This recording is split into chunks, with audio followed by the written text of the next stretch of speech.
Hello, and welcome to Sleepy Philosophy. Tonight we'll be wandering through the pages of Baruch Spinoza's Ethics, a book that dared to reimagine everything we thought we knew about God, nature, human emotions, and the path to true happiness. As always, I hope this exploration helps you drift off peacefully, or at least gives your mind something beautiful to contemplate as you settle into rest. There's always a small chance that these ideas might be too fascinating and keep you awake. But if that happens, well, at least you'll have spent time with one of history's most remarkable philosophical minds. Before we begin our gentle descent into Spinoza's world, I'd love it if you gave this video a like and perhaps subscribed if you haven't already. It really helps this sleepy little corner of philosophy grow. I'm also curious to know where you're listening from tonight. Let me know in the comments. It's always wonderful to see our philosophical community scattered peacefully across the globe. And lastly, a big thank you to our listener Lena in Singapore for recommending this topic. Now, settle in comfortably, get cozy. You don't need to memorize any of this or take mental notes. Just let these ideas wash over you like a gentle tide, carrying ancient wisdom from a brilliant mind who lived centuries ago. Picture Amsterdam in the 1660s. The cobblestone streets glisten with morning dew, and the canals reflect the soft light of dawn. In a modest room above a lens-grinding workshop, a quiet man sits at his desk, carefully polishing optical instruments by day and revolutionizing philosophy by night. This is Baruch Spinoza, and he's about to challenge nearly everything his contemporaries believed about existence, divinity, and human nature. Spinoza lived in a world where questioning religious orthodoxy could cost you everything. Born into a Portuguese Jewish family that had fled the Inquisition, he knew firsthand the price of thinking differently. Yet something in his nature compelled him to seek truth wherever it led, even if it meant exile from his own community. At 23, he was excommunicated from Amsterdam's Jewish congregation for his radical ideas. The ban was harsh and final, condemning him to a life of philosophical solitude. But perhaps that solitude was exactly what the world needed. The Ethics wasn't published during Spinoza's lifetime. It couldn't be. The ideas within its pages were too dangerous, too revolutionary for a world still gripped by religious and political turmoil. Instead, it circulated quietly among a small circle of friends and fellow thinkers, like a philosophical secret passed from hand to hand. Only after his death in 1677 did this masterwork emerge into the light, and even then it was immediately banned in many places. Books that change the world often have that effect. What makes the Ethics so remarkable isn't just its content, but its structure. Spinoza wrote it like a geometry textbook, beginning with definitions and axioms, then building proposition upon proposition with mathematical precision. It sounds dry when described this way, but there's something almost musical about how his arguments unfold. Each idea emerges naturally from the last, like notes in a carefully composed symphony. He called this approach demonstrated in and in geometrical order, reflects his deep belief that the universe itself operates according to logical, is divide discoverable laws. The book into 5 parts, each one building toward a vision of human flourishing that's both radical and deeply practical. Part 1 lays the foundation by exploring the nature of God and substance. Part 2 examines the human mind and its relationship to the body. Part 3 delves into human emotions and their origins. Part 4 critiques our usual understanding of good and evil, freedom and bondage. And Part 5, the culmination, describes what Spinoza considers the highest form of human knowledge and happiness. But before we dive into these ideas, it's worth pausing to appreciate something beautiful about Spinoza's approach. He wrote the Ethics not as an academic exercise, but as a guide to living well. Every abstract concept, every logical demonstration, every careful definition serves a deeply practical purpose. How can we be happy? How can we be free? How can we understand our place in the grand scheme of things? These aren't just philosophical puzzles to solve. They're questions that touch the very core of human experience. Spinoza believed that most human suffering comes from misunderstanding our own nature and our relationship to the world around us. We imagine ourselves as separate, isolated beings battling against external forces. We think of our emotions as mysterious storms that sweep over us without warning. We conceive of God as a distant ruler who intervenes in worldly affairs according to his whims. All of these ideas, Spinoza argued, are illusions that keep us trapped in cycles of fear, hope, anger, and despair. The Ethics offers a different vision. What if we understood ourselves as part of a single, infinite, eternal substance? What if our emotions followed natural laws as predictable as the movements of the planets? What if God and nature were not two separate things, but different names for the same reality? These aren't just intellectual propositions, they're invitations to see the world and ourselves in an entirely new way. There's something profoundly calming about Spinoza's universe.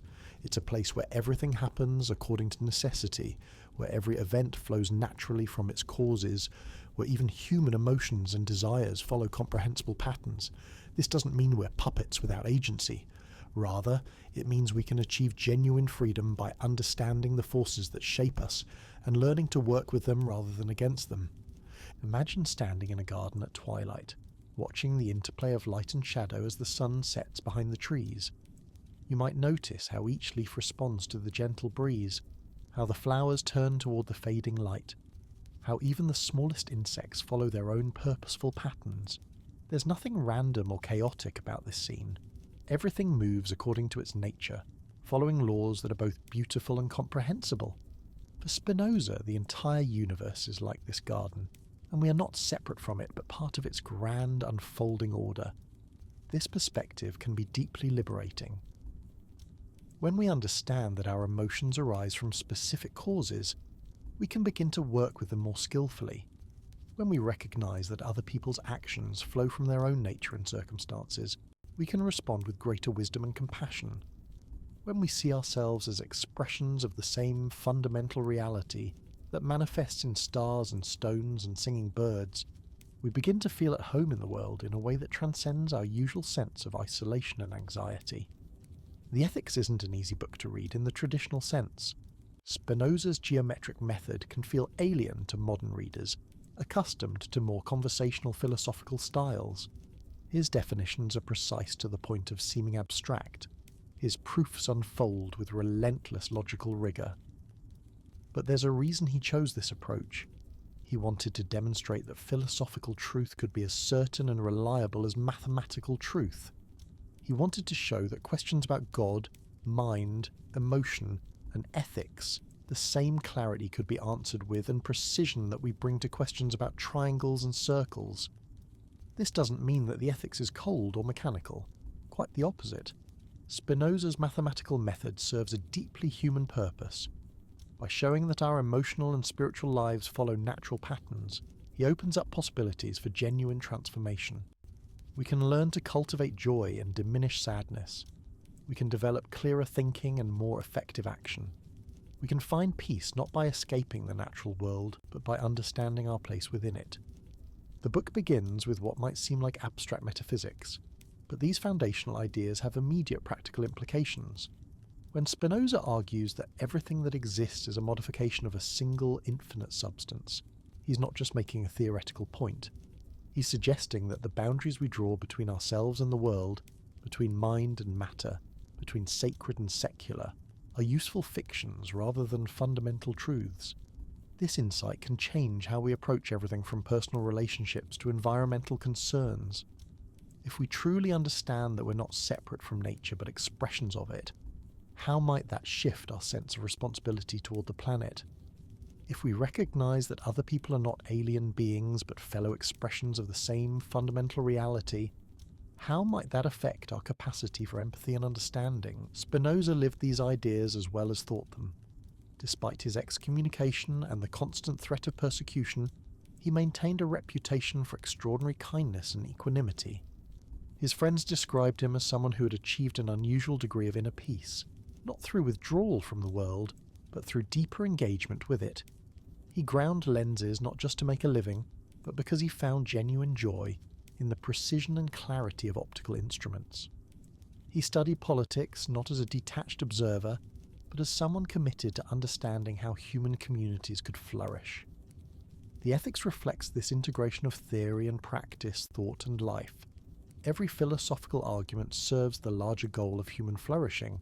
Every logical demonstration points toward greater freedom and happiness. This is philosophy as a way of life, not just as academic discipline. It's thinking in service of wisdom, and wisdom in service of living well. As we prepare to explore Spinoza's specific arguments and insights, it's worth remembering that we're not just examining historical ideas, but encountering a living tradition of philosophical reflection. The questions Spinoza asked are still our questions. The challenges he faced are still our challenges. The possibilities he envisioned are still our possibilities. Human nature hasn't changed fundamentally since the 17th century. We still struggle with difficult emotions. We still seek meaning and purpose. We still wonder about our relationship to something larger than ourselves. We still hope for genuine freedom and lasting happiness. The ethics speaks to these enduring concerns with a voice that's both rigorous and compassionate, both intellectually challenging and practically wise. In the parts that follow, we'll walk through Spinoza's arguments step by step, always keeping in mind their practical implications for how we might live. We'll explore his revolutionary understanding of God and nature, his insights into the relationship between mind and body, his analysis of human emotions, and his vision of the path to genuine freedom and blessedness. Along the way, we'll pause to consider how these centuries-old ideas might illuminate our contemporary challenges and opportunities. Tonight, as you drift towards sleep, let yourself begin to imagine what it might feel like to see the world through Spinoza's eyes. What would it mean to experience yourself not as an isolated individual, struggling against external forces, but as a unique and valuable expression of the same reality that manifests in every star, every stone, every moment of consciousness throughout the universe? This isn't just an abstract philosophical exercise. It's an invitation to experience a profound shift in perspective, one that could transform how you understand everything from your morning coffee to your deepest relationships. There's something almost miraculous about this way of seeing. When you begin to recognize that the same fundamental reality expresses itself in the rustling of leaves, the warmth of sunlight on your face, and the very thoughts flowing through your mind right now, the world becomes less foreign, less threatening, and infinitely more interconnected. Part 1 of the ethics begins with what Spinoza calls substance. Now, before your eyes glaze over at this seemingly dry metaphysical term, consider what he's really talking about. Substance, for Spinoza, is simply what exists independently, what doesn't need anything else to be what it is. Most philosophers of his time imagine many different substances: mind substance and matter substance, God substance and worldly substance, all separate somehow and distinct. But Spinoza saw through this multiplicity to something far more elegant and unified. He argues with careful, methodical precision that there can be only one substance, infinite and eternal, expressing itself in countless different ways. This single substance has infinite attributes, though we can perceive only two of them: thought and extension. Everything we call mind is substance expressing itself as thought. Everything we call body is substance expressing itself as extension or physical reality. But underneath these different expressions lies the same fundamental being. This might sound abstract, but imagine how it feels to truly absorb this insight. You're not a mind trapped in a body, struggling to communicate with a hostile external world. You're a particular way that the universe thinks and feels and experiences itself. Your thoughts aren't separate from nature. They are nature thinking. Your emotions aren't interruptions to some cosmic order. They are the cosmos experiencing its own unfolding through the unique perspective that is you. Spinoza calls this single, infinite substance God or nature, using the Latin phrase Deus sive natura. This wasn't just philosophical wordplay. He was making a radical claim that would eventually cost him his place in conventional religious society. God isn't a supernatural being who created the world and then stands apart from it, occasionally intervening according to divine whims. God is the world, the totality of everything that exists, expressing itself through natural laws that we can study and understand. This vision dissolves the traditional separation between sacred and secular, between spiritual and material. Everything is sacred, because everything is God expressing God's own nature. Nothing is merely material, because matter itself is divine substance manifesting as extension. The blade of grass pushing up through a crack in the sidewalk is no less holy than the most sublime religious experience. Both are expressions of the same infinite creativity. There's something deeply comforting about this perspective, especially in those quiet moments before sleep when the mind often wanders toward feelings of isolation or insignificance. You're not an accident in an indifferent universe. You're the universe becoming conscious of itself in a particular time and place. Your experiences, even your struggles and sorrows, are part of the infinite richness of reality, exploring its own possibilities. Spinoza's geometric method begins to make more sense when we understand this foundational insight. If everything follows from the nature of this single substance, with the same necessity that mathematical truths follow from their premises, then we can understand the world with the same clarity and certainty that we understand geometry. This doesn't make the world mechanical or cold, it makes it comprehensible and ultimately trustworthy. Consider how liberating this can be. In traditional religious frameworks, we often live in fear of divine judgment, never quite sure whether we're pleasing or displeasing a mysterious supernatural authority. In purely materialistic frameworks, we might feel lost in a meaningless cosmos, our lives nothing more than brief flickers of consciousness in a vast emptiness. Spinoza offers a third way. We live in a reality that is both fully natural and fully divine, both comprehensible through reason and worthy of our deepest reverence. This perspective begins to reshape how we understand causation itself. Nothing happens by chance or miracle. Everything flows necessarily from prior causes according to natural laws. But this necessity isn't a form of imprisonment. It's the very structure of intelligibility. Because things happen according to natural patterns, we can understand them. Because we can understand them, we can work with them more skillfully. Because we can work with them more skillfully, we can achieve genuine freedom. Spinoza distinguishes between what he calls adequate and inadequate ideas. An adequate idea is one that captures something true about the nature of reality. An inadequate idea is partial, confused, or distorted. Much of human suffering comes from acting on inadequate ideas. We imagine that external things are the true causes of our happiness or misery. We think that other people's actions are arbitrary expressions of free will rather than natural expressions of their own nature and circumstances. We conceive of ourselves as separate beings who must compete with others for scarce resources. All of these are examples of inadequate ideas, and they lead inevitably to what Spinoza calls the sad passions: fear, anger, envy, hatred, despair. But as we develop more adequate ideas about ourselves and our world, we naturally experience what he calls the joyful passions: love, hope, confidence, and ultimately that serene happiness he calls blessedness. This isn't just theoretical. You can test it in your own experience. Think about a time when you were angry with someone. Probably your anger was based on the inadequate idea that they chose to hurt you out of pure malice, that they could have acted differently if they had simply wanted to be kinder. Now consider what happens when you develop a more adequate idea of the situation. Perhaps they were acting from their own pain or fear. Perhaps their behaviour followed naturally from their upbringing, their current circumstances, their own limited understanding. This doesn't excuse harmful actions, but it does transform your emotional response in a way that's both more accurate and more conducive to your own peace of mind. Spinoza would say that your anger was never really caused by the other person's actions. It was caused by your inadequate idea about those actions. As you develop more adequate ideas, your emotional life becomes both more stable and more joyful. You begin to experience what he calls intellectual love, a profound appreciation for the beauty and necessity of things as they are. This intellectual love extends even to difficult experiences.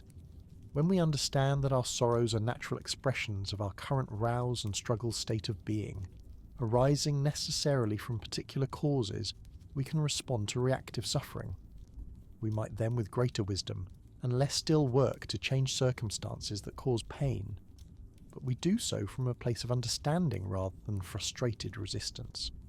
The first part of the ethics lays this metaphysical foundation not as an end in itself, but as preparation for understanding human nature and human possibilities. If we are expressions of eternal substance, then we share in its eternity. If we are modifications of infinite being, then we participate in its infinity. If we are thinking extensions of divine nature, then our highest thoughts and feelings are literally God thinking and feeling through us. This doesn't make us gods ourselves, but it does suggest that our potential for wisdom, love, and happiness is far greater than we usually imagine. We are not fallen beings in exile from our true home. We are nature becoming conscious of itself, the universe developing the capacity for self-knowledge and self-love. Our flourishing is not separate from the flourishing of the whole, but is one of the ways the whole comes to know and celebrate its own infinite creativity. As we prepare to explore how Spinoza develops these insights in his analysis of mind and body, emotions and ethics, let yourself feel the quiet wonder of this perspective. You are lying here in this moment, consciousness arising naturally from the same substance that forms the stars and the seas and the silence between thoughts. Your breathing, your heartbeat, your drifting thoughts are all expressions of the eternal rhythm of being itself. There's no urgency to grasp all of this immediately. Like the substance Spinoza describes, understanding unfolds according to its own natural timing. Let these ideas settle gently into your awareness, like snow falling on a winter landscape, each insight finding its proper place in the growing pattern of comprehension. Tonight, as your thoughts begin to settle and your breathing grows deeper, we turn to the second part of Spinoza's Ethics, where he explores one of philosophy's most enduring puzzles. How does the mind relate to the body? Are we ghosts haunting machines, souls trapped in flesh, or something altogether different? His answer is both startling and strangely comforting. Most of Spinoza's contemporaries imagine the mind and body as two separate substances somehow mysteriously connected. The mind was immaterial, eternal, capable of reason and choice. The body was material, temporary, subject to mechanical laws. This created what philosophers call the interaction problem. How can something immaterial affect something material? How can thoughts move muscles? How can physical events produce consciousness? It's like asking how a song could lift a stone or how a shadow could light a candle. Spinoza dissolves this puzzle with elegant simplicity. Mind and body aren't two different things. They're two ways of describing the same thing. Every human being is a single individual, a particular modification of infinite substance, expressing itself simultaneously as thought and as extension. Your mind isn't separate from your body. Your mind is your body considered under the attribute of thought. Your body isn't separate from your mind. Your body is your mind considered under the attribute of extension. Picture a coin spinning in the air. From one angle you see heads, from another you see tails. But there's only one coin. The heads and tails aren't separate objects somehow glued together. They're different aspects of the same reality. For Spinoza, mind and body are like the two sides of this spinning coin, distinct perspectives on a single unified individual. This insight has immediate practical implications. It means that whatever affects your body necessarily affects your mind, and whatever affects your mind necessarily affects your body. Mental and physical health aren't separate concerns. They're different ways of talking about the flourishing of a single integrated being. When you nourish your body with good food and rest, you're simultaneously nourishing your mind. When you cultivate peace and clarity in your thoughts, you're simultaneously cultivating peace and clarity in your physical being. Spinoza describes the human body as a complex individual, composed of many simpler individuals. Your organs, tissues, and cells all maintain their own patterns of activity, while contributing to the larger pattern that is you. It's like a vast orchestra, where every musician plays their own part while creating a unified symphony. Each level of organization has its own integrity, while participating in something greater. This view extends naturally to the mind. Your consciousness isn't a simple, indivisible thing. It's a complex pattern of ideas, memories, sensations, and thoughts, all coordinated into the unified experience you call your mental life. just as your body maintains itself through constant exchange with its environment, breathing air, metabolizing food, responding to temperature changes, your mind maintains itself through constant interaction with ideas, processing information, forming memories, adapting to new experiences. There's something deeply reassuring about understanding yourself this way. You're not a fragile soul precariously housed in vulnerable flesh. You're a robust, self-maintaining pattern of activity, simultaneously mental and physical, naturally adapted to persist and flourish in the world. Your thoughts aren't mysterious visitors from another realm. They're natural expressions of your bodily being, as much a part of nature as the flight of birds or the growth of trees. Spinoza argues that the mind's primary function is to form ideas, not just abstract concepts, but images, memories, expectations, all the various ways consciousness represents reality to itself. Some of these ideas are clear and distinct, accurately capturing aspects of the world. Others are confused and partial, mixing imagination with perception, hope with observation. The quality of our ideas determines the quality of our mental life. This connects directly to his analysis of adequate and inadequate ideas.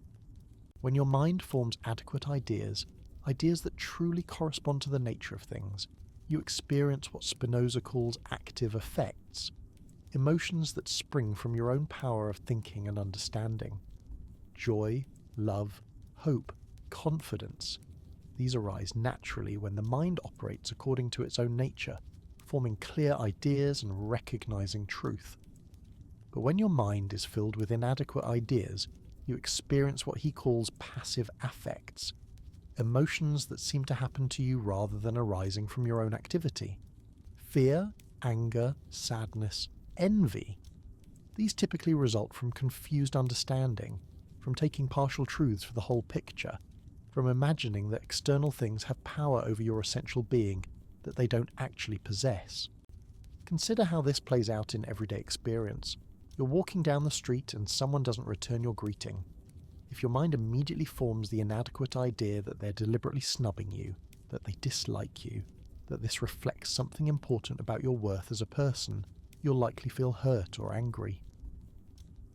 But if your mind forms more adequate ideas, recognizing that people might not notice greetings for countless reasons, that their behavior reflects their own state of mind rather than their judgment of you, that your worth doesn't depend on others' acknowledgement, you'll maintain your equanimity. This isn't about suppressing emotions or pretending not to care. It's about understanding the true causes of your emotional responses so you can work with them more skillfully. Your hurt feelings weren't really caused by the other person's behavior. They were caused by the inadequate ideas your mind formed about that behavior. As you cultivate the ability to form more adequate ideas, your emotional life naturally becomes more stable and joyful. Spinoza describes 3 levels of knowledge, 3 ways the mind can form ideas about reality. The first level, imagination, combines memory and perception in often confused ways. We see someone frown and imagine they're angry with us. We remember past disappointments and expect future ones. This isn't necessarily false knowledge, but it's partial and often misleading. Most of our daily mental activity operates at this level, and it's the source of most of our emotional turbulence. The second level, reason, forms general ideas about the common properties of things. Through reason, we recognize patterns, understand causes, grasp universal principles. When we understand that all people act according to their own nature and circumstances, we can respond to their behavior more wisely. When we recognize that our own emotions follow natural laws, we can work with them more effectively. Reason brings clarity and stability to mental life. The third level, intuitive knowledge, directly grasps the essential nature of particular things in their connection to the whole of reality. This isn't mystical vision, but the culmination of clear understanding.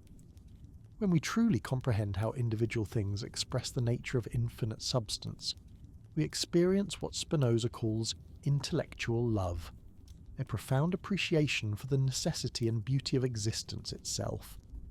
These aren't separate faculties, but different ways the same mind can operate. In any given moment, you might be using imagination to navigate familiar situations, reason to solve problems, and intuitive knowledge to appreciate the deeper significance of your experience. The goal isn't to eliminate imagination or transcend reason, but to use all three levels appropriately, recognizing their strengths and limitations. This understanding of mind naturally leads to insights about memory and personal identity. Your sense of being a continuous self through time depends largely on the mind's ability to form and maintain patterns of ideas that connect past, present, and future. But these patterns are dynamic, constantly evolving as new experiences modify old memories and expectations. You're not the same person you were 10 years ago, yet there's genuine continuity. The pattern of ideas that constitutes your mental life has persisted while adapting and growing. Like a river that maintains its character while constantly flowing with new water, your identity is both stable and fluid, both persistent and open to change. This perspective can be enormously liberating when dealing with past mistakes or future anxieties. The person who made those errors is continuous with who you are now, but not identical. You can take responsibility without being trapped by guilt. The person who will face future challenges will be continuous with who you are now, but not identical. You can prepare wisely without being paralyzed by worry. Spinoza's analysis extends to social and political dimensions. Just as individual minds form ideas through interaction with their environment, communities develop collective patterns of understanding through their members. Circulation of ideas among societies can be more or less rational, more or less prone to adequate or inadequate ideas, more or less capable of supporting human flourishing. This isn't abstract political theory. It's directly relevant to how you navigate your daily social interactions. When you understand that other people's ideas and emotions arise from their own nature and circumstances, you can engage with them more effectively. You can recognize when someone is operating from inadequate ideas without taking their confusion personally. You can contribute to more rational collective understanding by modeling clarity and kindness in your own thinking and communication. The second part of the ethics concludes with propositions about the mind's power to form adequate ideas and experience active affects. This power isn't unlimited. Our minds are finite modifications of infinite substance, but it's real and can be developed. Through practice, reflection, and commitment to truth, we can gradually increase the proportion of adequate ideas in our mental life, and correspondingly experience greater freedom and happiness. As you feel yourself drifting towards sleep, let your mind rest in this understanding. You are not a divided being, torn between mental and physical aspects of yourself. You are a unified individual, expressing the same reality through thought and extension, naturally equipped to form ideas, experience emotions, and participate in the larger patterns of existence. Your thoughts tonight, even your dreams, are nature thinking itself through the particular pattern that is you. There's no separation between your inner life and the outer world. Both are expressions of the same substance, modifications of the same infinite reality. As your consciousness begins to fade into sleep, you're not leaving the world behind, but participating more deeply in its eternal rhythms. Your resting mind and relaxing body are the universe taking a moment to rest and restore itself through your particular being. Tomorrow, when you wake, you'll have the opportunity to form new ideas, experience fresh emotions, and contribute to the ongoing conversation between mind and world that constitutes conscious life. But for now, simply be present to the gentle unfolding of thought and sensation that marks this transition from waking to sleeping, from active engagement to peaceful rest. The boundaries you might usually imagine between yourself and the world, between mind and body, between thought and thing, begin to soften as sleep approaches. This isn't a loss of identity, but a return to the fundamental unity that underlies all apparent separation. In sleep, as in waking, you remain a unique and valuable expression of infinite being, temporarily released from the effort of maintaining clear boundaries and distinct categories. Let your thoughts settle now as we drift into the third part of Spinoza's Ethics, where he turns his gentle but penetrating gaze toward human emotions. Here, in what he calls the effects, we find perhaps the most practical wisdom in his entire philosophical system. These aren't abstract theories, but intimate maps of how we actually experience life from moment to moment. Spinoza begins with a simple but revolutionary premise. Our emotions aren't mysterious forces that sweep over us from some unknown realm. They're natural phenomena following laws as reliable as those governing the movement of planets or the growth of plants. Just as we can study physics to understand motion, we can study the effects to understand the inner weather of human experience. This doesn't make emotions mechanical or predictable in a crude sense. A thunderstorm follows natural laws, but each storm is unique, shaped by countless variables interacting in complex ways. Your emotional life follows natural patterns, but those patterns express themselves through your particular history, circumstances, and nature in ways that are entirely your own. The key insight is that emotions arise from the interplay between your individual power and the forces you encounter in the world. When something increases your power of acting, thinking, or feeling, you experience joy. When something diminishes that power, you experience sadness. These aren't arbitrary assignments of value, but natural expressions of your being's fundamental tendency to persevere and flourish. Think about how this feels in your own experience. When you're learning something new that genuinely interests you, when you're in the company of people who appreciate and encourage you, when you're engaged in activities that draw on your strengths, there's a natural sense of expansion, of your capacities being enhanced. This is joy in Spinoza's sense, not necessarily giddy happiness, but a fundamental sense of your own vitality being supported and increased. Conversely, when you're forced into situations that drain your energy, when you're around people who diminish or dismiss you, when you're engaged in activities that contradict your nature, there's a natural sense of contraction, of your capacities being limited or suppressed. This is sadness in Spinoza's sense, not necessarily dramatic grief, but a fundamental sense of your vitality being compromised. From these basic affects of joy and sadness, combined with our ideas about what causes them, arise all the more complex emotions we experience. Love is joy accompanied by the idea of an external cause. We love what we believe enhances our power. Hatred is sadness accompanied by the idea of an external cause. We hate what we believe diminishes our power, but here's where Spinoza's analysis becomes especially illuminating. Most of our loves and hatreds are based on inadequate ideas about what actually enhances or diminishes our power. We might love someone because we imagine they complete us, filling some essential lack in our nature.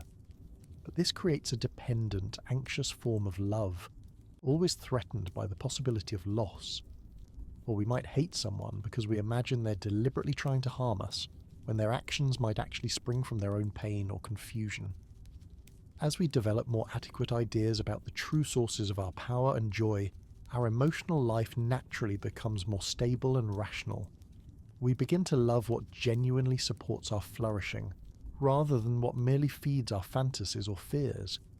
We begin to respond to apparent threats with understanding rather than reactive hatred. Consider how this might transform your relationship with difficult people in your life. Instead of seeing them as enemies who choose to make your life harder, you might begin to see them as fellow human beings acting according to their own nature and circumstances. This doesn't mean accepting harmful behavior, but it does mean responding from a place of clarity rather than emotional reactivity. Spinoza pays special attention to what he calls the imitative effects. We naturally tend to experience emotions similar to those we observe in others, especially those we identify with or care about. If someone you love is sad, you feel sad. If someone you admire is joyful, you feel joyful. This isn't weakness or lack of boundaries. It's a natural expression of our fundamentally social nature. But this emotional contagion can also trap us in cycles of collective sadness, anger, or fear. When communities become dominated by what Spinoza calls the sad passions, individuals within those communities find it increasingly difficult to maintain their own emotional equilibrium.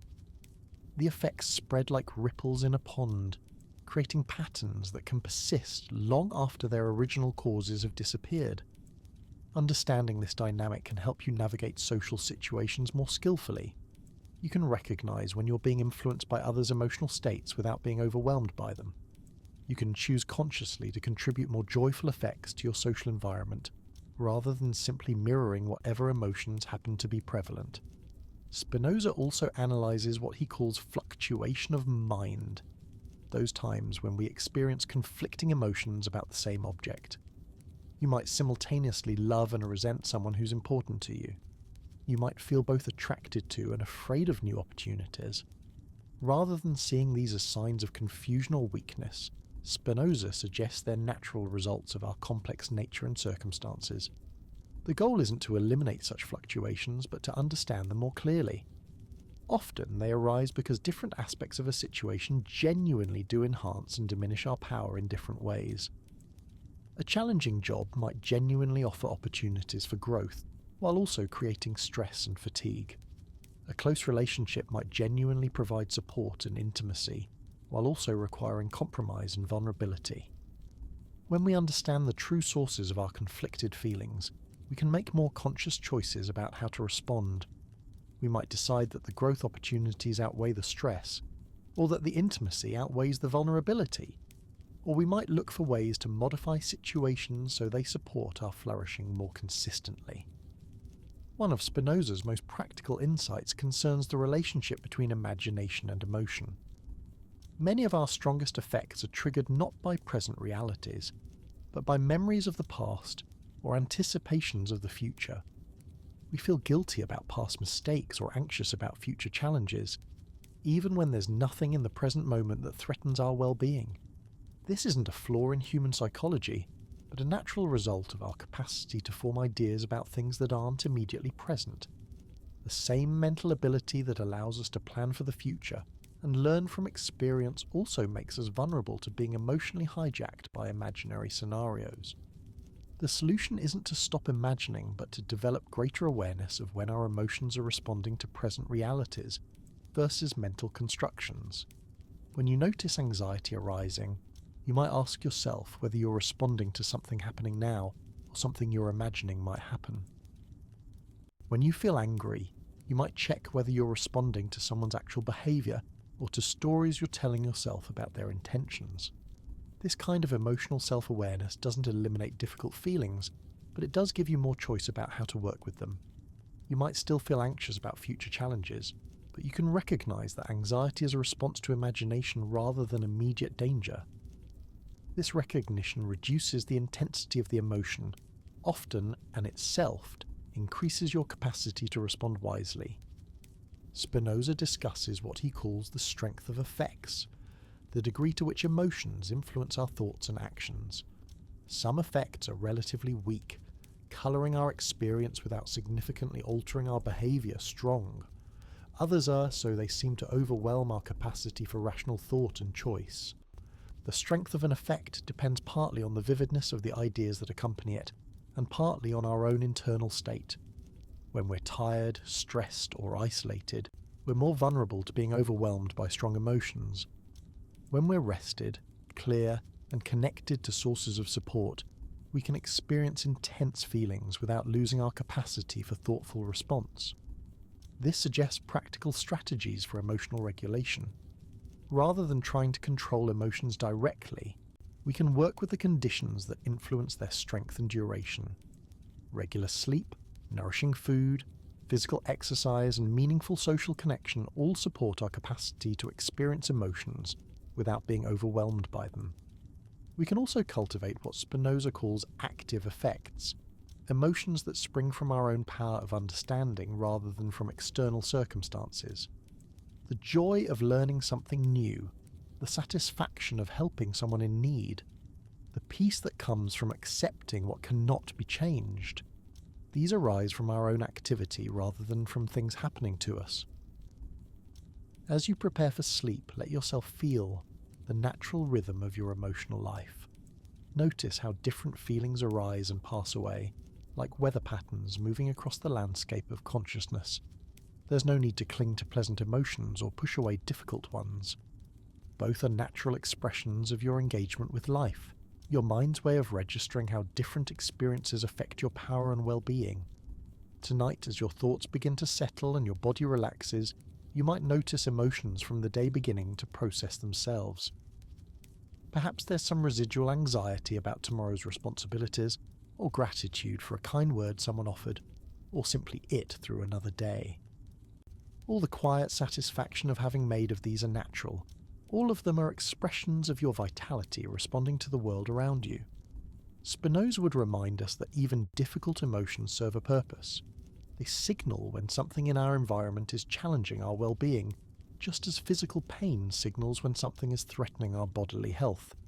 The goal isn't to eliminate all difficult emotions, but to understand them clearly enough to respond appropriately. Sometimes the appropriate response is to change external circumstances that are genuinely harmful to our flourishing. Sometimes it's to change our understanding of circumstances that aren't actually as threatening as they initially appeared. And sometimes it's simply to accept that life includes both joy and sorrow, both expansion and contraction, both moments of power and moments of vulnerability. This acceptance isn't passive resignation, but active understanding. When we truly comprehend that emotions are natural phenomena arising from the intersection of our nature with the world around us, we can work with them more skillfully. We can cultivate conditions that support joyful effects while remaining resilient in the face of circumstances' sadness or that trigger fear. The third part of the ethics reveals emotions not as enemies to be conquered or mysteries to be endured, but as natural expressions of our fundamental aliveness. They connect us to the world, signal what enhances or diminishes our well-being, and motivate us to seek what supports our flourishing, while avoiding what undermines it. As sleep approaches, let yourself appreciate the intelligence of your emotional nature. Even when feelings are difficult or confusing, they're expressions of your being's deep commitment to thriving. Your capacity to feel joy reveals your natural orientation toward growth and connection. Your capacity to feel sadness reveals your sensitivity to what threatens your well-being. Both are signs of a nature that cares deeply about life and seeks always to express itself more fully. Tomorrow will bring new opportunities to practice this understanding, to notice how emotions arise and pass away, to respond to feelings with curiosity rather than judgment, to cultivate conditions that support your emotional flourishing, while remaining compassionate toward yourself when circumstances make that challenging.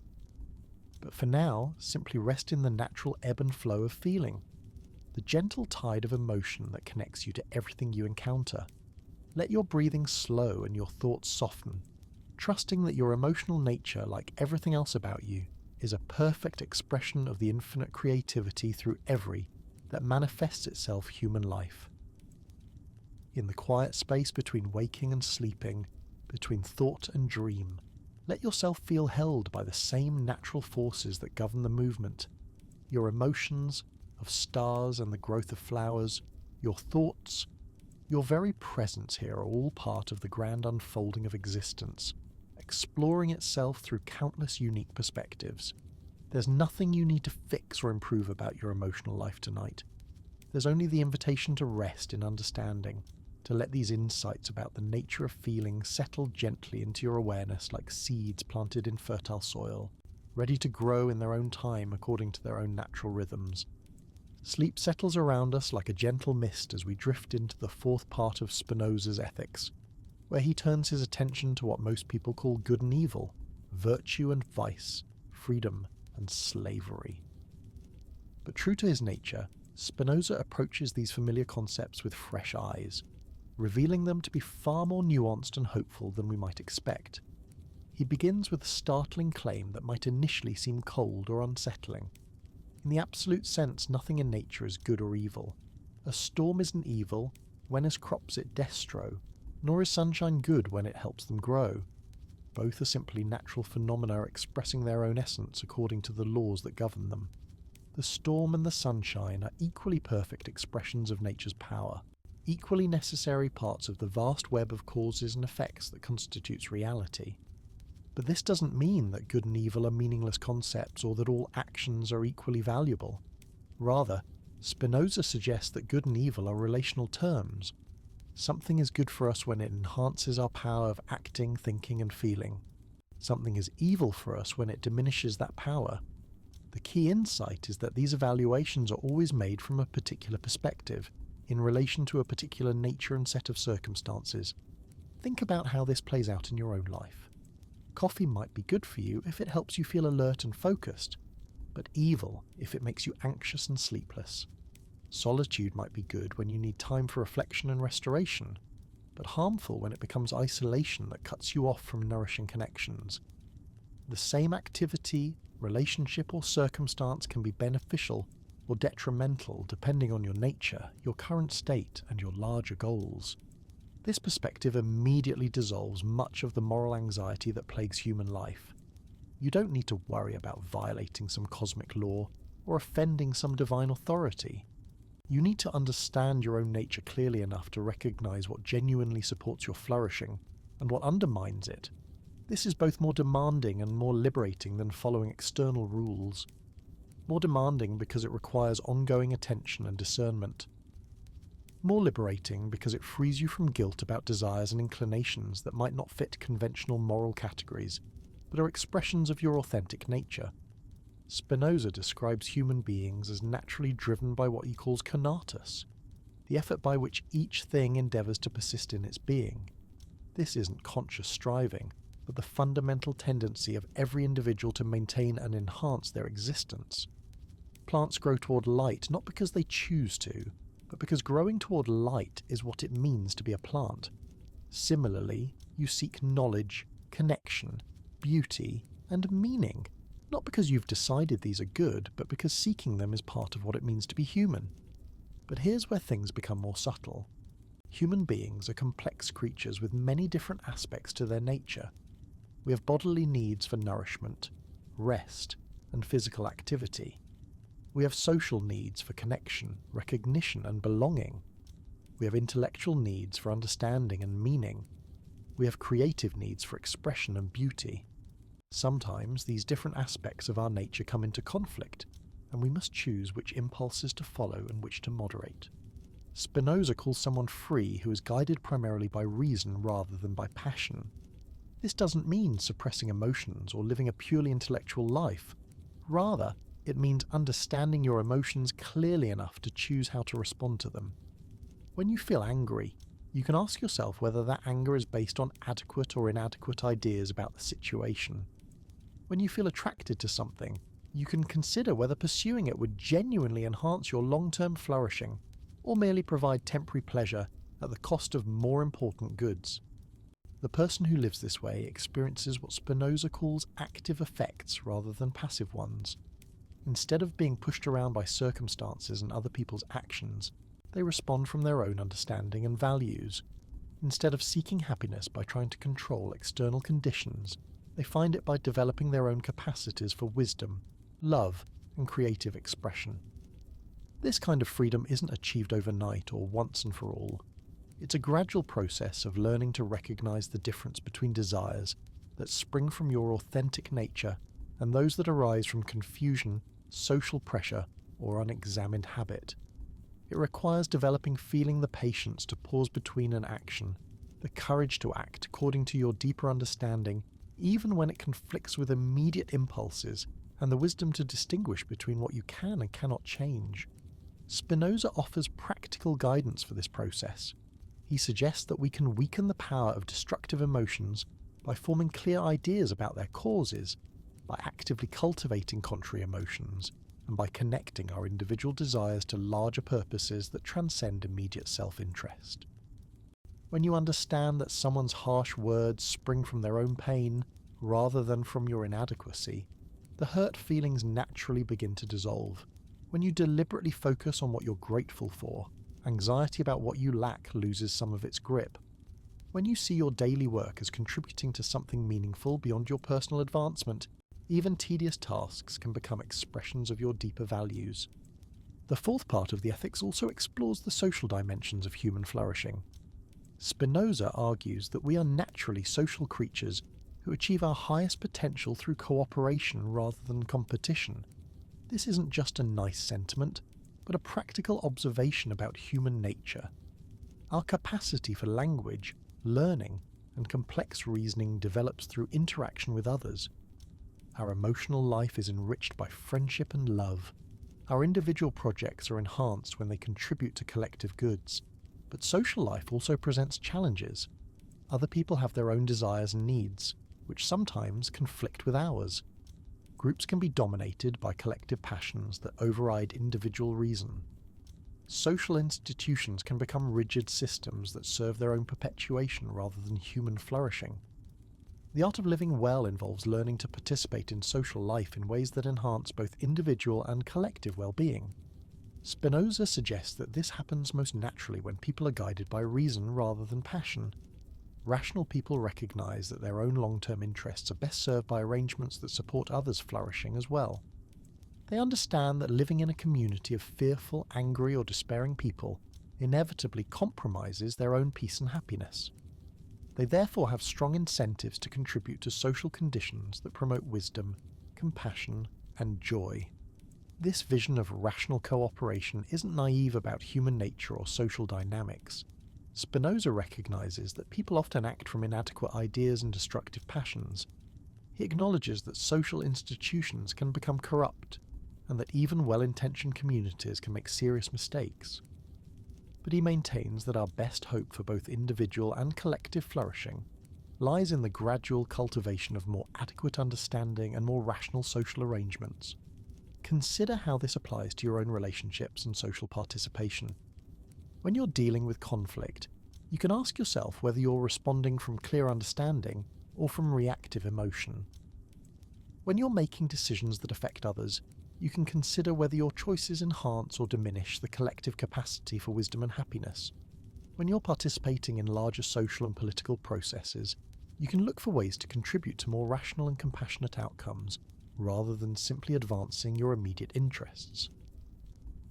The fourth part concludes with Spinoza's analysis of what he calls human bondage, the condition of being dominated by passive affects and inadequate ideas. This isn't a moral failing, but a natural result of finite beings trying to navigate a complex world with limited understanding. We all experience periods when we feel overwhelmed by circumstances, controlled by destructive emotions, or trapped in patterns that we know aren't serving our well-being. But bondage isn't permanent or inevitable. It's a starting point for the development of freedom rather than a final verdict on human nature.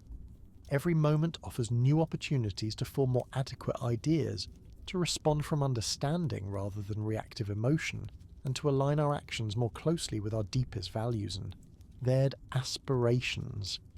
There's something deeply hopeful about this perspective on moral life. You don't need to be perfect to be worthy of respect and happiness. You don't need to eliminate all difficult emotions or achieve complete control over your circumstances. You need only to continue the lifelong process of understanding yourself and your world more clearly, responding to that understanding with increasing wisdom and compassion. As you settle into sleep tonight, let yourself appreciate the moral complexity and beauty of your own nature. You're neither an angel nor a demon, but a finite being with infinite potential, naturally oriented toward your own flourishing and capable of contributing to the flourishing of others. Your struggles with difficult emotions and challenging circumstances aren't signs of failure, but expressions of your deep engagement with the project of living well. The desires that sometimes seem to conflict within you, the pull between immediate pleasure and long-term well-being, between personal needs and social responsibilities, between familiar patterns and new possibilities, these are all natural expressions of your complex nature navigating an equally complex world. There's no need to resolve all these tensions tonight, or to achieve perfect clarity about what you should do in every situation. Instead, simply rest in the understanding that your moral life is an ongoing creative process, rather than a test to be passed or failed. Each day offers new opportunities to practice responding from understanding rather than reactive emotion, to choose actions that enhance rather than diminish your capacity for wisdom and love, and to contribute to social arrangements that support both individual authenticity and collective well-being. Your capacity for moral reflection itself is a sign of your fundamental orientation toward what is genuinely good. Even when you make choices that don't serve your deeper interests, even when you act from confusion or destructive emotion, the very fact that you can recognize these patterns and seek to understand them reveals the presence of what Spinoza calls reason, the natural human capacity to form adequate ideas and respond to them appropriately. Tomorrow will bring new moral challenges and opportunities, new chances to practice the art of living according to your authentic nature, while contributing to the well-being of others. There will be moments when clarity comes easily, and moments when everything seems confusing.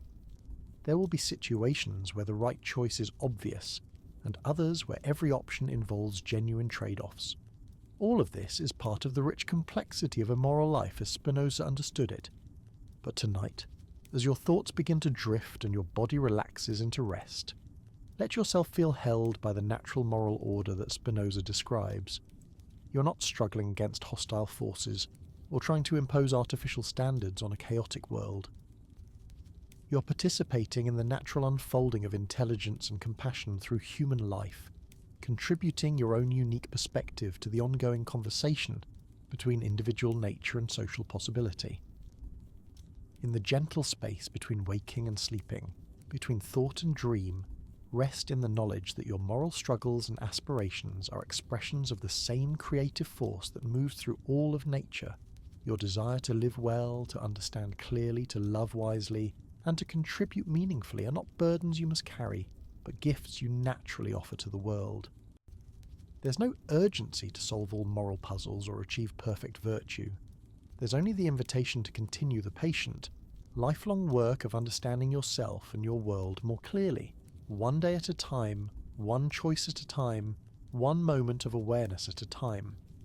In this ongoing process, you are both student and teacher, both seeker and finder, both individual agent and participant in something far greater than yourself. Let these insights settle gently into your consciousness as you prepare for sleep, like seeds planted in rich soil, ready to grow in their own time according to their own natural rhythms. The fourth part of the ethics offers not rules to follow, but wisdom to embody, not judgments to fear, but understanding to embrace, not perfection to achieve, but authenticity to express ever more fully through the beautiful, complex, ongoing adventure of human moral life. As consciousness begins to fade and the boundary between self and world grows soft, rest in the peace that comes from knowing you are exactly where you need to be in your own moral development. Every experience, even the difficult ones, contributes to the gradual deepening of wisdom and compassion that Spinoza saw as the natural trajectory of human life, when guided by adequate understanding rather than confused passion. Sleep deepens around us as we arrive at the culmination of Spinoza's journey, the fifth and final part of the ethics, here in what he calls of the power of the intellect, or of human freedom. We encounter perhaps the most beautiful and transformative vision in all of philosophy. It's a vision of human beings achieving a kind of blessedness that transcends the ordinary ups and downs of emotional life, not by escaping the world, but by understanding it so clearly that even sorrow becomes a form of joy. Spinoza begins this final movement with a curious observation. Most of our suffering comes not from present difficulties, but from our mental habits of dwelling on past pain or anticipating future troubles.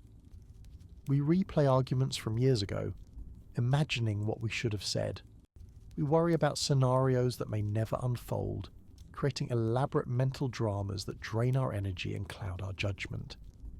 The present moment, which is the only time we can actually influence anything, becomes a brief pause between regrets and anxieties.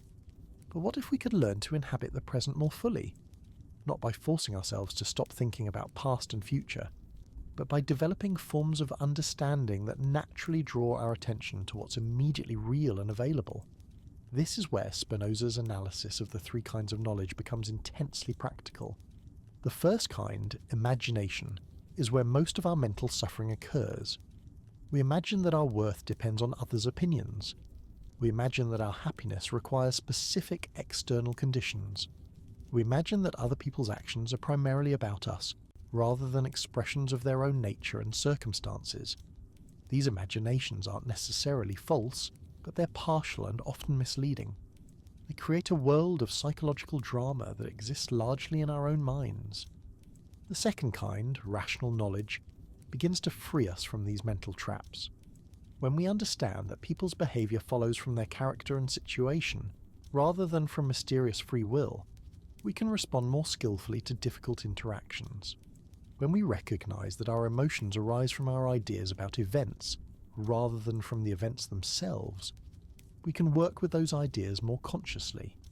When we grasp the general patterns that govern human psychology and social dynamics, we can navigate our relationships with greater wisdom and less reactive anxiety. But the third kind of knowledge, what Spinoza calls intuitive knowledge, offers something even more profound. This isn't mystical revelation, but the direct recognition of how particular things express the nature of the whole. When you truly see a sunset, not just as a pretty sight, but as the result of light travelling across space, filtered through atmosphere, reaching eyes that evolved over millions of years to perceive beauty, you're experiencing intuitive knowledge. When you encounter another person not just as someone who pleases or frustrates you, but as a unique expression of the same creative force that expresses itself through you, you're touching this deepest form of understanding. Spinoza suggests that cultivating intuitive knowledge naturally leads to what he calls intellectual love of God or nature. This isn't emotional attachment, but a profound appreciation for the necessity and beauty of existence itself. It's the recognition that everything that happens, even the difficult and painful things, arises from the same infinite creativity that manifests in stars and stones, in music and mathematics, in the very capacity for consciousness that allows you to have this recognition. This might sound abstract, but consider how it feels in your own experience. Think of moments when you felt deeply connected to the natural world, when the boundaries between yourself and your surroundings seem to dissolve. Perhaps while walking in a forest or watching waves at the ocean, or simply sitting quietly in your garden as evening falls. In those moments, you weren't thinking about yourself as separate from what you were experiencing. You were participating directly in the larger pattern, of which you're always a part but don't always notice. Spinoza suggests that this kind of experience can become more frequent and stable as we develop clearer understanding of our place in the natural order. Instead of seeing ourselves as isolated individuals struggling against external forces, we begin to experience ourselves as expressions of the same reality that expresses itself in everything we encounter. Our individual perspective remains unique and valuable, but it's held within a larger context that gives it deeper meaning and stability. This perspective naturally transforms how we relate to difficult experiences. Pain and loss don't disappear, but they're no longer experienced as evidence that something has gone fundamentally wrong with the universe. They become part of the natural rhythm of expansion and contraction, growth and decay, that characterizes all finite existence. Even sadness can be experienced with a kind of peaceful acceptance when we understand it as a natural expression of our care for things that are genuinely important to us. Spinoza describes this state as a form of eternity. Not endless duration in time, but participation in something that transcends the usual temporal flow of past, present, and future. When you're completely absorbed in understanding something beautiful or true, when you're fully present to a moment of deep connection with another person, when you're engaged in creative work that draws on your deepest capacities, you're experiencing a kind of timelessness. These aren't escapes from ordinary life, but glimpses of what ordinary life becomes when it's lived from adequate understanding rather than confused imagination. The practical implications of this vision extend into every aspect of daily existence. Work becomes not just a way to earn money or achieve status, but an opportunity to express your nature and contribute to collective flourishing. Relationships become not just sources of pleasure or security, but contexts for mutual recognition and shared growth. Even routine activities like cooking, cleaning, or commuting can become expressions of your participation in the larger web of existence.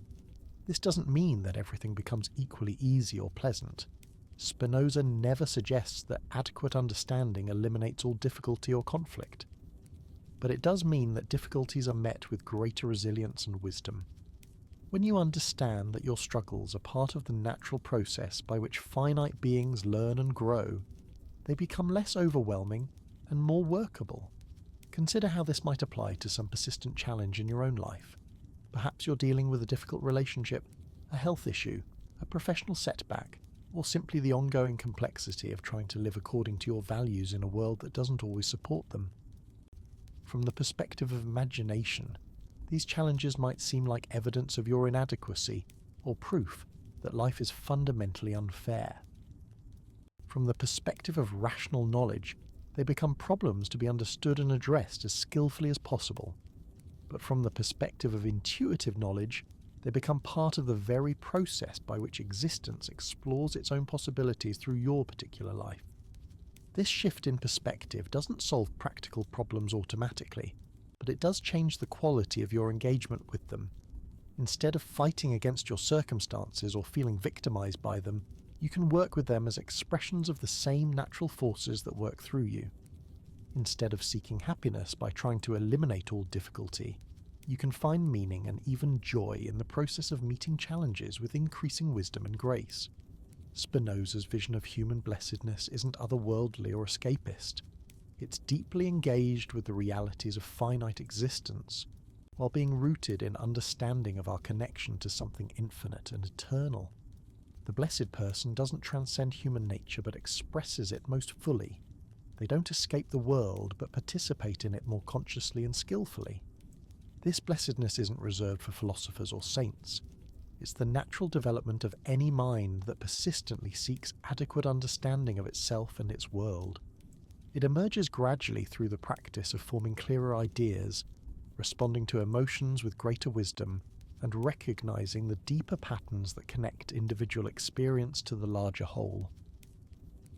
As you drift towards sleep tonight, let yourself feel the possibility of this kind of transformation in your own life, not as something you must achieve through heroic effort, but as something that unfolds naturally when you consistently choose understanding over confusion, wisdom over reactivity, love over fear. Every moment of clarity, every response guided by reason rather than immediate impulse, every recognition of your connection to something larger than your individual concerns contributes to this gradual flowering of human potential. The Ethics concludes with one of the most beautiful passages in all of philosophy, where Spinoza observes that the path to blessedness is indeed difficult, but so are all excellent things. He compares it to a steep mountain path that few choose to climb, not because they're incapable, but because they're distracted by easier pleasures and immediate concerns. Yet for those who do persist in the cultivation of adequate understanding, the rewards are beyond measure. Tonight, as your consciousness begins to fade into the peaceful darkness of sleep, you can rest in the knowledge that simply by engaging with these ideas, by seeking to understand yourself and your world more clearly, you're participating in the very process Spinoza describes. You don't need to master every concept or achieve perfect wisdom before you can benefit from this perspective. Every moment of genuine understanding, every choice guided by reason rather than confusion, every recognition of your deep connection to the natural world contributes to your own gradual liberation. The boundary between waking and sleeping mirrors in some ways the boundary between ordinary consciousness and the expanded awareness that Spinoza calls blessedness. In both cases, the familiar sense of separation between self and world begins to dissolve. Your breathing synchronizes with natural rhythms larger than your individual will. Your thoughts settle into patterns that reflect deeper currents of meaning and connection. Your identity as an isolated individual gives way to participation in something vast and eternal. This isn't a loss of who you are, but a discovery of who you've always been beneath the surface drama of hopes and fears, desires and disappointments. Your unique perspective remains precious and irreplaceable, but it's now held within a context that gives it infinite depth and significance. You're not just a temporary arrangement of atoms struggling to persist in an indifferent universe. You're the universe becoming conscious of itself through the particular window of your individual experience. As sleep takes hold and dreams begin to weave their own mysterious patterns, let yourself feel held by this understanding. Your rest tonight is not separate from the rest that moves through all of nature. Your dreams are not private fantasies, but part of the infinite creativity that expresses itself through every form of consciousness. Your very existence is not an accident or burden, but a gift that existence gives to itself, a unique note in the vast symphony of being. Tomorrow will bring new opportunities to practice the wisdom Spinoza describes. There will be moments when you can choose understanding over reactivity, when you can respond to challenges from your deeper nature rather than from surface anxiety, when you can recognize your fundamental connection to everything you encounter. But there will also be moments when you forget these insights, when you fall back into old patterns of confusion and separation. Both are natural parts of the ongoing process of human development. What matters is not achieving some final state of perfection, but continuing the patient work of cultivation that the ethics describes. Like a gardener who tends plants through all seasons, knowing that growth happens according to natural rhythms that can't be rushed, you can trust that your own development toward greater freedom and blessedness unfolds in its own time and according to its own inner logic.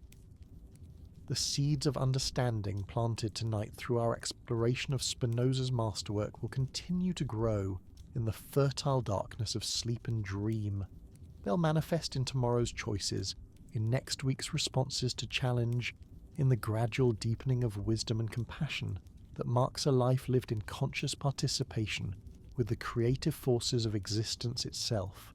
Rest now in the peace that comes from knowing you are exactly where you need to be in your own journey toward the kind of human flourishing Spinoza envisioned. Every breath, every heartbeat, every moment of awareness is a precious expression of the infinite creativity that has been exploring its own nature through countless forms for billions of years. You are both witness to this exploration and participant in it, both student of existence and teacher of what it means to be consciously alive. In the gentle space between thought and sleep, between individual consciousness and the vast awareness that contains it, let yourself feel the truth that Spinoza spent his life articulating. You are not separate from the source of all wisdom and beauty. You are that source knowing itself through the unique and irreplaceable perspective that is your life. This recognition, even glimpsed briefly before sleep carries you into dreams, is itself a taste of the blessedness that represents the highest possibility of human existence. The ethics ends not with dogmatic conclusions, but with an invitation to continue the endless adventure of understanding. Tonight, as consciousness fades into the mystery of sleep, you carry that invitation into whatever dreams may come, trusting that even in rest, even in the temporary dissolution of waking awareness, the same infinite intelligence that guided Spinoza's pen continues to work through you, preparing tomorrow's opportunities for wisdom, love deeper, and ever participation in the magnificent complexity of being alive. Sleep settles around us like morning mist as we drift deeper into the quiet wisdom that Spinoza offers. There's something almost musical about how his insights weave together, each understanding notes in a gentle building upon the last like lullaby composed over centuries. Tonight, as we rest in these ideas, we might begin to feel how they transform not just our thinking, but our very experience of being alive. One of the most remarkable aspects of Spinoza's philosophy is how it dissolves the artificial boundaries we usually construct between different aspects of our lives.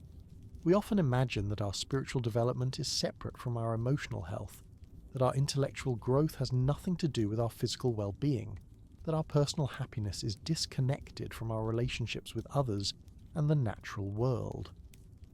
But in Spinoza's vision, everything is interconnected because everything is part of the same fundamental reality, expressing itself in countless ways. Consider how this integration might feel in your own daily experience. When you take care of your body through rest and nourishment, you're simultaneously caring for your mind. When you cultivate clearer thinking, you're naturally supporting your emotional equilibrium. When you develop deeper self-understanding, you automatically become more capable of genuine intimacy with others. There's no separation between these different dimensions of well-being because there's no separation between the different aspects of your being. This holistic perspective can be profoundly relieving for those of us who sometimes feel pulled in different directions by competing demands and desires. You don't need to choose between being rational and being emotional, between caring for yourself and caring for others, between engaging fully with the world and maintaining inner peace. These apparent conflicts often dissolve when we understand them from Spinoza's more integrated viewpoint.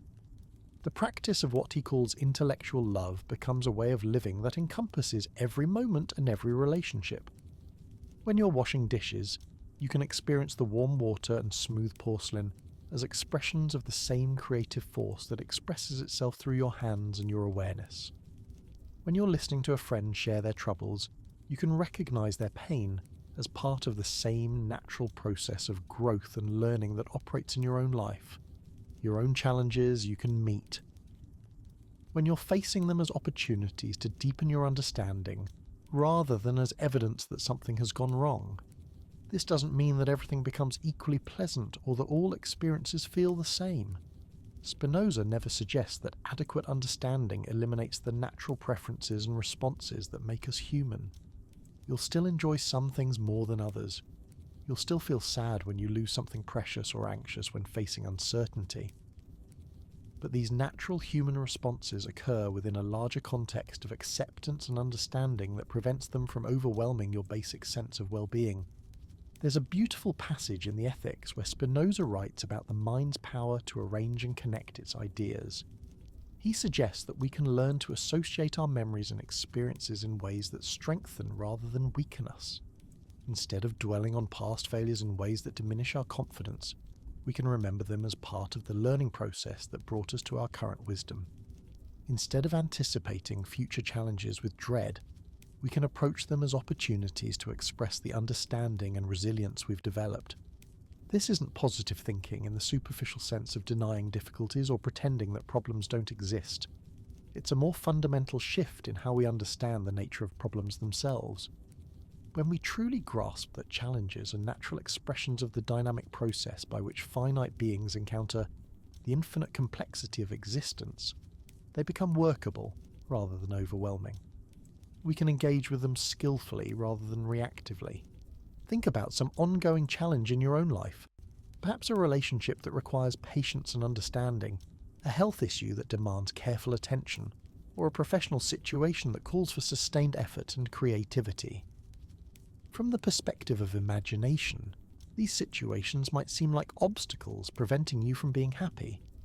From the perspective of reason, they become puzzles to be solved through careful analysis and appropriate action. But from the perspective of intuitive knowledge, they become expressions of the very process by which existence explores its own possibilities through your particular life. This shift in understanding doesn't automatically make difficulties easier to handle, but it does change your relationship to them in profound ways. Instead of feeling victimized by circumstances or frustrated by the gap between your current situation and your ideals, you can experience even challenging periods as meaningful participation in something larger than your individual concerns. Spinoza's analysis of time and eternity becomes especially relevant here. He suggests that when we're fully present to what's happening right now, when we're completely engaged with understanding or creating or loving, we step outside the usual flow of temporal anxiety. Past regrets and future worries lose their grip because our attention is absorbed in something immediately real and worthwhile. This quality of presence isn't something we achieve through meditation techniques or spiritual practices, though these might be helpful. It emerges naturally when our understanding becomes clear enough and our engagement becomes deep enough that there's no mental energy left over for the kind of psychological time travel that creates most of our suffering. When you're completely absorbed in a meaningful conversation, in creative work that draws on your deepest capacities, in the simple pleasure of a walk through beautiful surroundings, you naturally inhabit what Spinoza calls eternity. These moments of timeless engagement aren't escapes from ordinary life, but glimpses of what ordinary life becomes when it's lived from adequate understanding. They reveal that the capacity for blessedness isn't something we need to develop through heroic spiritual effort, but something that's already present whenever we're genuinely connected to what we're doing and why it matters. The social dimensions of Spinoza's vision become especially important when we consider how individual transformation relates to collective well-being. He recognized that we can't achieve lasting personal happiness while living in communities dominated by fear, anger, and mutual exploitation.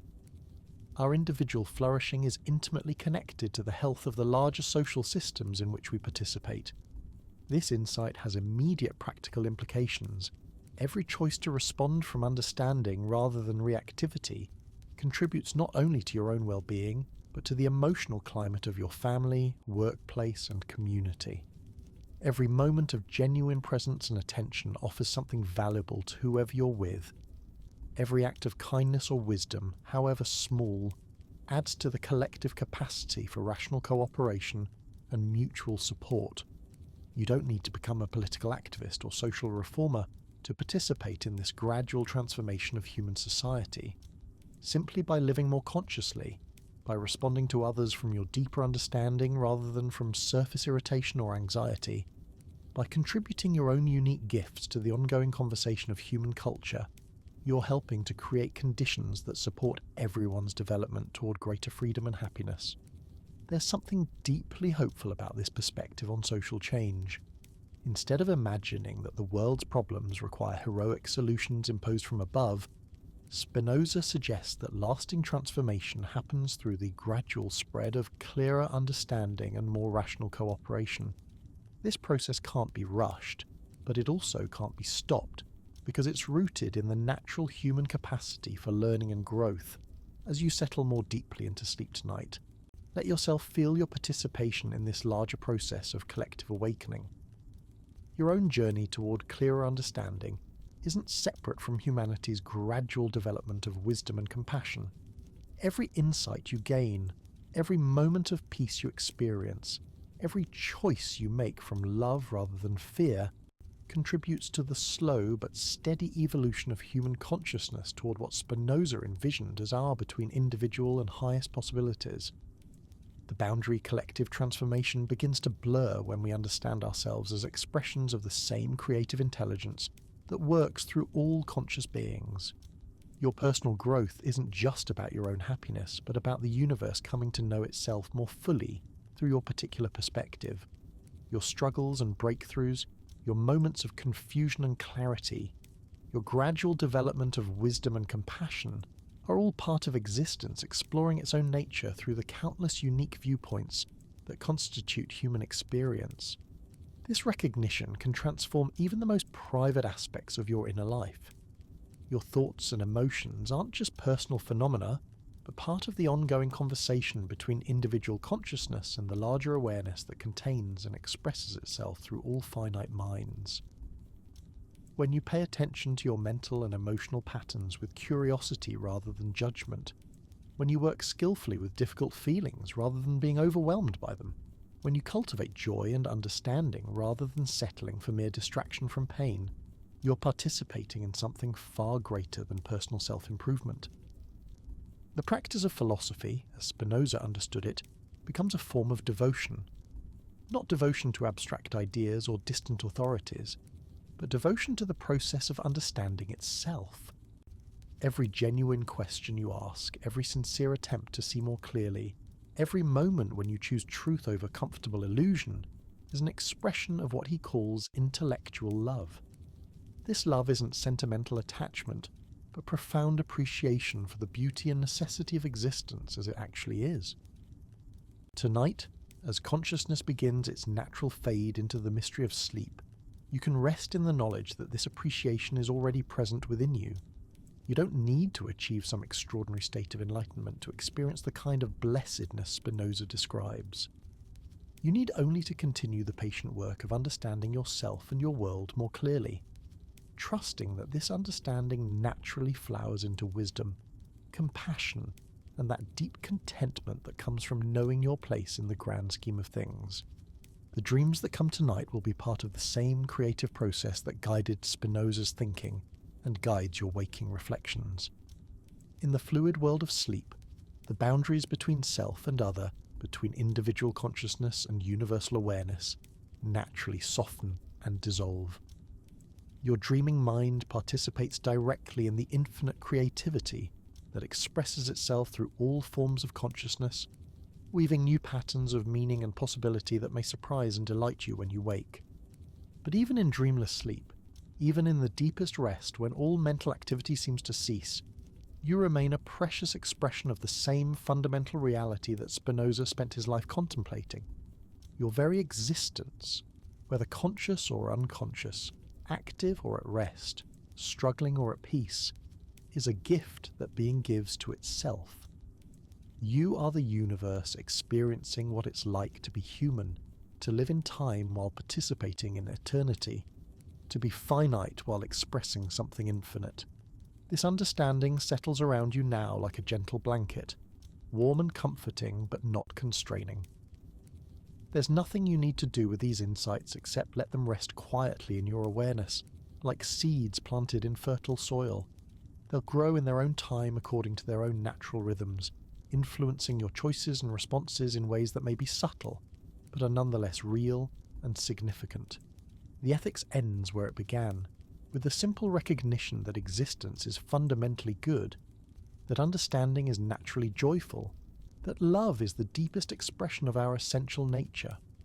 Tonight, as you drift towards sleep, you carry these insights into whatever dreams may come, trusting that the same wisdom that guided a lonely lens grinder in 17th century Amsterdam continues to work through every sincere seeker of truth, including you. Tomorrow will bring new opportunities to live from this understanding, to respond to challenges from your deeper nature rather than from surface anxiety, to contribute your own unique voice to the ongoing human conversation about what it means to flourish. But all of that can wait. For now, there's only the gentle invitation to rest in the peace that comes from knowing you're exactly where you need to be, exactly who you need to be, in this moment of quiet transition between waking wisdom and sleeping restoration. The journey through Spinoza's ethics is complete for tonight, but the journey it points toward, the gradual development of human understanding and flourishing, continues with every breath, every heartbeat, every moment of conscious participation in the magnificent mystery of being alive. Sleep well, knowing that you're held by the same creative love that moves the stars and stirs the human heart toward ever greater expressions of wisdom, beauty, and joy. In the gentle hours between thought and rest, we find ourselves at a curious intersection where Spinoza's wisdom meets the rhythm of our own breathing, our own heartbeat, our own gradual surrender to sleep. There's something almost miraculous about how philosophical understanding can settle into our bones, becoming less a collection of ideas we've learned, and more a way of being we've begun to inhabit. Tonight, as we rest in these insights from the ethics, we might notice how they transform the very quality of our relaxation. When you understand yourself as an expression of nature, rather than as something separate from it, even the act of falling asleep becomes a form of participation rather than withdrawal. Your body's natural inclination toward rest isn't a departure from the cosmic order, but a perfect expression of it. The same rhythms that govern the tides and the turning of planets govern your need for sleep and restoration. This perspective can change everything about how we experience the transition from waking to sleeping. Instead of seeing sleep as time lost or consciousness interrupted, we can experience it as one of the most natural and necessary expressions of our being. When Spinoza wrote about the mind's power to form adequate ideas, he wasn't just talking about abstract philosophical concepts. He was describing our capacity to understand our own nature clearly enough to work with it rather than against it. Consider how this wisdom might influence your relationship with rest itself. How often do we fight against tiredness, pushing ourselves to stay alert when our bodies naturally seek restoration? How frequently do we fill the quiet moments before sleep with anxiety about tomorrow's demands or regret about today's shortcomings? But if we truly absorb Spinoza's teaching that everything follows natural patterns, we can approach sleep as a trusted ally rather than a necessary inconvenience. Your thoughts tonight, even the ones that seem to wander aimlessly as consciousness fades, are part of the mind's natural process of organizing and integrating the day's experiences. The gentle dissolution of focused attention that marks the onset of sleep isn't a failure of mental discipline, but a necessary phase in the cycle of awareness. Just as gardens require periods of rest between seasons of growth, consciousness requires periods of rest between phases of active engagement. There's something deeply comforting about understanding that this process doesn't depend on your conscious control or management. You don't need to direct your thoughts towards sleep or force your mind to become quiet. The same natural intelligence that coordinates your breathing and circulation also orchestrates the transition from waking to sleeping consciousness. Your job isn't to manage this process, but simply to trust it.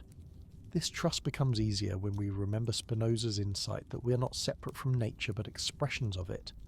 The peace that settles over you as sleep approaches isn't something you create through effort, but something you allow by releasing the mental habits, that typically keep you separate from your own natural rhythms. When you stop trying to control the process of falling asleep and simply let it unfold, you're practicing the kind of wise passivity that Spinoza saw as essential to human flourishing. The dreams that come tonight will be nature dreaming through your particular nervous system, consciousness, exploring possibilities that may be strange or beautiful or utterly mundane. But all of them will be expressions of the same creative intelligence that guided Spinoza's thinking and guides every genuine attempt to understand our place in the larger scheme of things. In dreams, the boundaries between self and world naturally become more fluid, offering glimpses of the fundamental interconnectedness that philosophical understanding reveals in waking life. But even dreamless sleep serves this larger purpose of integration and restoration. When consciousness withdraws from its usual focus on particular objects and concerns, the deeper patterns of understanding have space to settle and reorganize themselves. The insights we've explored tonight about emotions following natural laws, about individual flourishing being connected to collective well-being, about the possibility of experiencing even difficulties as expressions of our fundamental aliveness. These understandings continue their quiet work even when we're not consciously attending to them. This is why philosophical reflection can be such powerful preparation for rest. When we spend time before sleep considering ideas that connect us to something larger than our immediate concerns, we're creating conditions that naturally support peaceful sleep and restorative dreams of carrying. Instead, the day's anxieties and frustrations into our rest, we carry insights that remind us of our deeper stability and our natural capacity for wisdom and growth. Spinoza would remind us that this capacity isn't something we need to develop from scratch, but something we need to recognize and trust. The same intelligence that enables you to understand these philosophical concepts also coordinates the countless biological processes that maintain your life while you sleep. The same creativity that allows you to form new ideas and make conscious choices also weaves the complex patterns of dream imagery that may surprise and delight you in sleep. There's no real separation between the wisdom that emerges through philosophical reflection and the wisdom that operates through natural biological processes. Both are expressions of what Spinoza called the conatus, the fundamental effort by which each thing strives to persevere and flourish in its own being. Your mind seeking understanding and your body seeking rest are both expressions of this deeper impulse toward wholeness and well-being. As you feel yourself settling more deeply into the natural progression towards sleep, you might notice how Spinoza's vision of human blessedness becomes less abstract and more immediate. This isn't a distant goal to be achieved through years of spiritual practice, but a quality of experience that's available whenever we're genuinely present to our own nature and its natural expressions. The contentment that comes with releasing the day's efforts and allowing sleep to approach is itself a taste of the peace that comes from understanding and accepting our place in the natural order. Your breathing naturally slows and deepens without any conscious direction. Your muscles release tension without your having to remember to relax them. Your thoughts become less focused and more associative without your needing to guide this process. All of this happens through what Spinoza would recognize as the natural intelligence that operates through finite beings, the same intelligence that creates galaxies and writes symphonies and enables consciousness to know itself through countless individual perspectives. Tonight, as you participate in this ancient ritual of surrender to sleep, you're not just resting your individual body and mind, but participating in the larger rhythm by which existence maintains and renews itself. Every creature that has ever lived has known this transition from waking to sleeping consciousness.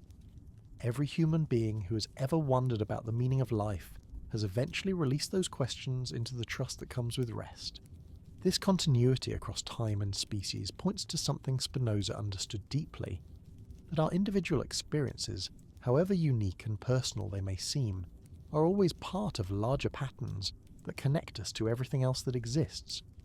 Your particular way of falling asleep tonight, your specific dreams and concerns and hopes, these are utterly your own while also being expressions of universal processes that have been unfolding for millions of years. There's something almost miraculous about this paradox of individuality within universality.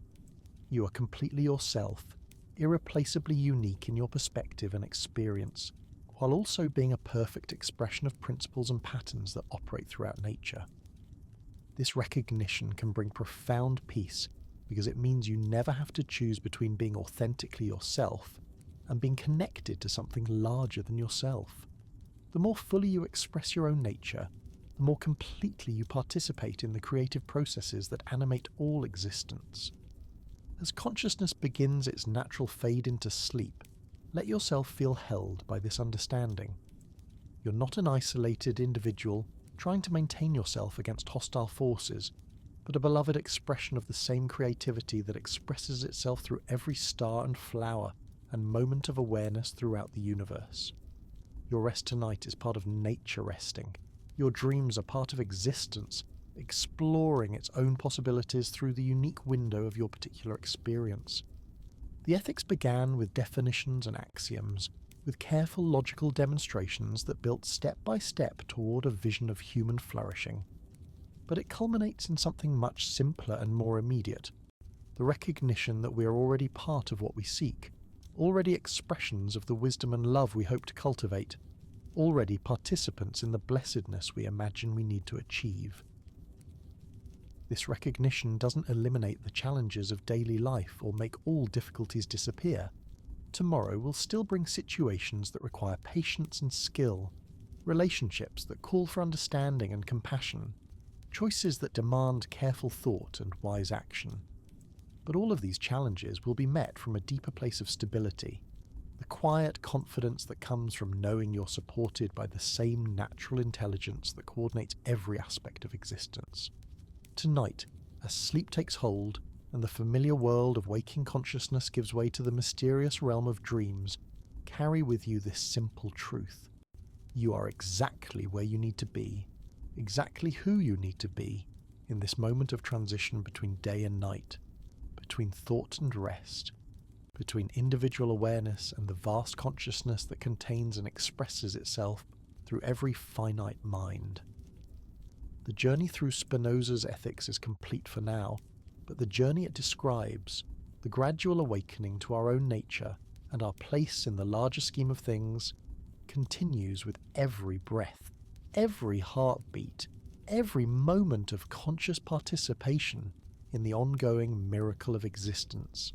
Sleep peacefully, knowing that you're held by the same love that moves through everything, that your rest serves the same creative purposes as your waking activity, and that tomorrow's opportunities for wisdom and joy are already being prepared in the quiet depths of tonight's restoration. In these final gentle moments with Spinoza's wisdom, we find ourselves contemplating something quite extraordinary. The philosopher who was cast out from his community for thinking too boldly, who ground lenses in solitude while polishing ideas that would reshape human understanding, offers us perhaps the most practical gift of all. He shows us that the very capacity to think clearly about our lives is itself a form of freedom, a doorway into what he called blessedness. There's something wonderfully paradoxical about how the ethics concludes. After hundreds of pages of geometric proofs and careful definitions, after systematic arguments about substance and causation, Spinoza arrives at insights that feel almost childlike in their simplicity. We are part of nature. Understanding brings joy. Love connects us to everything that exists. The path to happiness lies not in controlling our circumstances, but in comprehending our place within the vast web of relationships that constitutes reality. Yet these simple truths, arrived at through such rigorous thinking, have the power to transform everything. When you truly understand that your emotions follow natural patterns as reliable as the seasons, you can work with them more skillfully. When you recognize that other people's actions spring from their own nature and circumstances rather than from arbitrary malice, you can respond with greater wisdom and less reactive pain. When you grasp that your individual flourishing is intimately connected to the well-being of everything around you, every choice becomes an opportunity to contribute to something larger than your personal concerns. This isn't abstract philosophy, but intensely practical wisdom. Tomorrow, when you encounter the inevitable challenges that come with being human, you'll have new resources available. Instead of being swept away by immediate emotional reactions, you might pause to consider what adequate ideas would suggest about the situation. Instead of feeling isolated in your struggles, you might remember that you're participating in the same natural processes that enable all growth and learning. Instead of seeking happiness by trying to control external conditions, you might find it by expressing your own nature more fully and authentically. Spinoza understood something profound about human transformation. Real change doesn't happen through willpower or moral effort alone. It emerges naturally when our understanding becomes clear enough to align our actions with our deepest nature. Like water finding its level or plants growing toward light, human beings naturally move toward greater wisdom and joy when the obstacles of confused thinking are gradually removed. This process can't be rushed, but it also can't be stopped. Every sincere question you ask, every moment of genuine attention to your inner life, every choice made from understanding rather than reactive emotion contributes to the gradual development of what Spinoza called the free person. This freedom isn't the ability to do whatever you want, but the capacity to act from your authentic nature, rather than from confusion, fear, or external pressure. The social implications of this vision extend far beyond individual well-being. When people live from clearer understanding rather than from confused passions, they naturally create communities characterized by mutual support rather than competition, by rational cooperation rather than fearful conflict. This isn't utopian dreaming, but practical insight into how human nature actually works, when it's not distorted by inadequate ideas about scarcity, separation, and survival. You don't need to become a political activist to participate in this transformation of human society. Every conversation in which you respond from patience rather than irritation, every interaction in which you see another person's essential humanity beneath their surface behavior, every choice to contribute something valuable, rather than merely taking what you can get, helps. Which everyone create the conditions in can flourish more fully. There's something deeply hopeful about understanding social change this way. Instead of depending on heroic leaders or dramatic interventions, lasting transformation happens through the gradual spread of clearer thinking and more skillful living. This process operates like the slow growth of understanding in individual minds, sometimes barely perceptible, but ultimately irresistible, because it's rooted in the natural human capacity for learning and growth. As you rest in these insights tonight, let yourself feel your participation in this larger movement toward collective wisdom. Your own journey of understanding isn't separate from humanity's gradual awakening to our interconnectedness and our potential for mutual flourishing. The peace you experience as these ideas settle into your awareness contributes to the slow but steady evolution of human consciousness toward what Spinoza envisioned as our highest possibilities. The lens grinder who wrote the Ethics lived these insights as well as thought them. Despite exile and persecution, despite the constant threat of religious and political authorities who saw his ideas as dangerous, he maintained what friends described as extraordinary equanimity and kindness. He found genuine joy in the precision of optical instruments, in conversations with fellow seekers, in the patient work of understanding. His life demonstrated that the blessedness he described isn't a distant ideal, but a way of being available to anyone willing to persist in the cultivation of adequate understanding. This availability is perhaps the most remarkable aspect of Spinoza's vision. The capacity for wisdom and joy isn't reserved for philosophers or saints, but is part of the basic equipment of human consciousness. Every mind naturally seeks truth, naturally responds with pleasure to clear understanding, naturally finds satisfaction in expressions of love and creativity. These aren't special achievements, but natural expressions of what it means to be human when confusion and fear don't obscure our essential nature. The practice of philosophy, as Spinoza understood it, is ultimately a practice of recognition rather than acquisition. You don't need to gain some new capacity or achieve some elevated state. You need only to recognize and trust the intelligence that's already operating through your thoughts, your emotions, your choices, your relationships. This intelligence expresses itself through your questions as much as through your answers, through your struggles as much as through your successes, through your gradual learning as much as through your moments of clear insight. Tonight, As consciousness naturally fades towards sleep, you can rest in the knowledge that this intelligence continues its work even when you're not consciously directing it. The same creative force that enabled Spinoza to see through centuries of philosophical confusion to elegant truths about human nature operates through every sincere attempt to understand, including your own quiet reflections in these moments before sleep. Your dreams tonight will be part of this ongoing exploration of what it means to be consciously alive in an interconnected universe. In the fluid world of sleep, the boundaries between individual and universal awareness naturally soften, offering glimpses of the fundamental unity that philosophical understanding reveals in waking life. But even dreamless rest serves the larger purpose of integration and renewal, allowing the insights of the day to settle into the deeper patterns that guide tomorrow's choices and responses. There's no urgency to master these ideas or to transform your life dramatically overnight. Spinoza's vision unfolds according to natural rhythms that can't be forced but also can't be prevented. Like seeds planted in fertile soil, understanding grows in its own time, influencing your experience in ways that may be subtle at first, but become increasingly significant as the roots deepen and spread.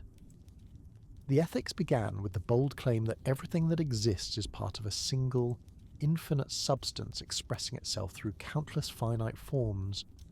It concludes with the recognition that human beings, as thinking expressions of this substance, have the unique capacity to understand our place in the whole and to experience joy in that understanding. This joy isn't dependent on external circumstances, but springs from the mind's natural response to truth and its natural love for the beauty and necessity of existence itself. As you settle into sleep tonight, you carry with you not just ideas to remember, but a way of seeing that can transform every aspect of your experience. When you wake tomorrow, you'll still face the same practical challenges and opportunities that constitute human life, but you'll meet them from a deeper place of understanding, with resources for wisdom and resilience that weren't available before you encountered Spinoza's remarkable vision of what it means to be fully human.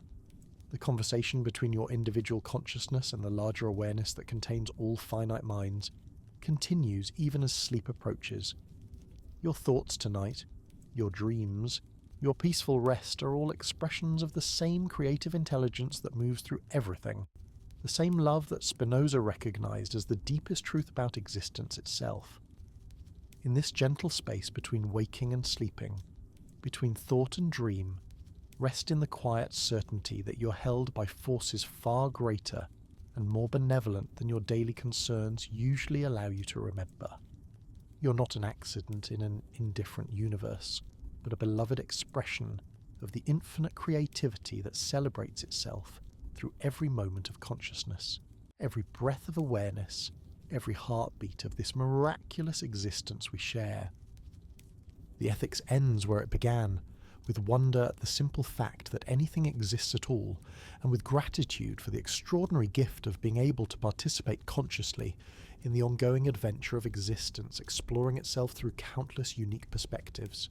Tonight, as you join the ancient rhythm of beings everywhere returning to rest, you carry forward the light of understanding that no external circumstance can extinguish, the peace that comes from knowing your place in the vast family of existence, and the quiet joy that flows from recognizing yourself as both witness to and participant in the most beautiful story ever told.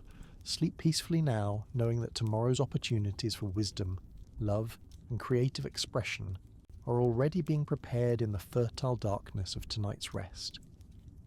The journey through Spinoza's masterwork is complete, but the journey it points toward, the gradual awakening to our own deepest nature and our connection to everything that exists, continues with every breath, every dream, every moment of conscious participation in the magnificent mystery of being alive in this interconnected, intelligent, endlessly creative universe that we call home. In these quiet moments before true rest takes hold, we might pause to reflect on something beautiful about Spinoza's approach to understanding human nature. He and meant exercise academic didn't write the ethics as to impress other scholars or win philosophical debates. Every careful definition, every logical proof, Every geometric demonstration served a deeply personal and practical purpose. How can we live well? How can we find genuine happiness? How can we be free in a world that often seems to constrain us at every turn? These questions feel as urgent today as they did in 17th century Amsterdam. We still struggle with difficult emotions that seem to arise from nowhere and disappear just as mysteriously. We still feel torn between competing desires and obligations. We still wonder whether we're truly free to choose our path, or simply following patterns beyond our control. We laid down by forces still seek that elusive sense of peace and fulfillment that seems to slip away just when we think we've grasped it. What makes Spinoza's answer so compelling is their gentleness. He doesn't demand that we become different people or transcend our human nature. Instead, he invites us to understand that nature more clearly, to work with it rather than against it, to find freedom not by escaping our limitations, but by comprehending them so fully that they no longer feel like prison walls, but like the very structure that makes meaningful choice possible. Consider how this wisdom might settle into your awareness as sleep approaches tonight. You don't need to solve all your problems or achieve perfect clarity about your life's direction before you can rest peacefully. The same intelligence that guides your search for understanding also coordinates the countless processes that maintain your life while you sleep. The questions that seem so urgent in daylight often resolve themselves through the quiet work of integration that happens in rest. This isn't because sleep because it allows patterns of understanding. Ickley provides the natural answers, but the interference of angst to operate without its effort. When you stop trying to force insight and simply create space for it to emerge, you often find that clarity was already present, waiting beneath the surface noise of worry and speculation. Spinoza understood this paradox of effort and receptivity, of seeking and allowing, that characterizes all genuine learning and growth. There's something almost musical about how his insights weave together into a vision of human flourishing that feels both practical and transcendent, like a melody that reveals its full beauty only when heard as a complete composition. The individual ideas in the ethics gain their deepest meaning from their relationship to the larger harmony of understanding that Spinoza called blessedness. This blessedness isn't a reward for philosophical achievement, but the natural state of any mind that has learned to see clearly and respond wisely to what it encounters. The practical implications of this vision extend into the most ordinary aspects of daily life. When you're stuck in traffic, you can remember that your irritation springs not from the traffic itself, but from your ideas about what this delay means for your schedule, your importance, your control over circumstances. This recognition doesn't eliminate the inconvenience, but it does free you from the additional suffering that comes from fighting against what's already happening. When you're dealing with a difficult person, you can recall that their behavior flows from their own nature and circumstances, rather than from a deliberate intention to make your life harder. This understanding doesn't excuse harmful actions or require you to accept mistreatment, but it does allow you to respond from wisdom rather than reactive emotion. You can set appropriate boundaries while maintaining your own inner equilibrium. When you're facing uncertainty about the future, you can recognize that your anxiety often comes from trying to control outcomes that depend on countless variables beyond your influence. This doesn't mean becoming passive or failing to prepare wisely for challenges. Rather, it means distinguishing between appropriate action and futile worry, between responsible planning and anxious rumination about scenarios that may never unfold. These shifts in understanding happen gradually, almost imperceptibly, like the slow change of seasons or the gentle aging of a favorite piece of furniture that becomes more beautiful with time. You don't wake up one morning completely transformed by philosophical insight. Instead, you find yourself responding to familiar situations with slightly more patience, seeing old problems from slightly clearer perspectives, feeling slightly more at peace with the inevitable mixture of joy and sorrow that characterizes human experience. Spinoza would remind us that this gradual development is itself perfect, not because it's fast or dramatic, but because it follows the natural rhythms by which understanding deepens and wisdom matures. Like a plant that grows according to its own inner timing, consciousness unfolds its possibilities in ways that can't be rushed, but also can't be permanently blocked. Every moment of genuine attention, every choice made from understanding rather than confusion, every response guided by love rather than fear contributes to this organic process of human flourishing. Tonight, as your breathing slows and your thoughts become less focused, you might notice how the boundary between your individual consciousness and the larger awareness that contains it begins to soften. This isn't a loss of identity, but a return to the fundamental interconnectedness that philosophical understanding reveals. Your unique perspective remains precious and irreplaceable, but it's held within a context that gives it infinite depth and significance. The dreams that come tonight will be nature exploring possibilities through your particular nervous system, consciousness playing with patterns and connections that may seem strange or meaningful or utterly ordinary when you recall them tomorrow. But all of them will be expressions of the same creative intelligence that enables you to understand these philosophical concepts, to form relationships with other people, to find beauty in music or art, or the simple pleasure of a warm cup of tea on a cool evening. This creative intelligence doesn't operate only through dramatic insights or peak experiences. It expresses itself just as fully through the quiet satisfaction of completing a task well, the gentle pleasure of helping someone who needs assistance, the peaceful contentment that comes from accepting what cannot be changed while working skillfully with what can be influenced. These ordinary moments of alignment between understanding and action are themselves expressions of the blessedness that Spinoza saw as the highest human possibility. As consciousness begins its natural fade into sleep, let yourself feel held by this understanding. You're not struggling alone against hostile forces or trying to impose your will on an indifferent universe. You are participating in the natural unfolding of intelligence and compassion through human life, contributing your own unique voice to the ongoing conversation between individual awareness and universal creativity.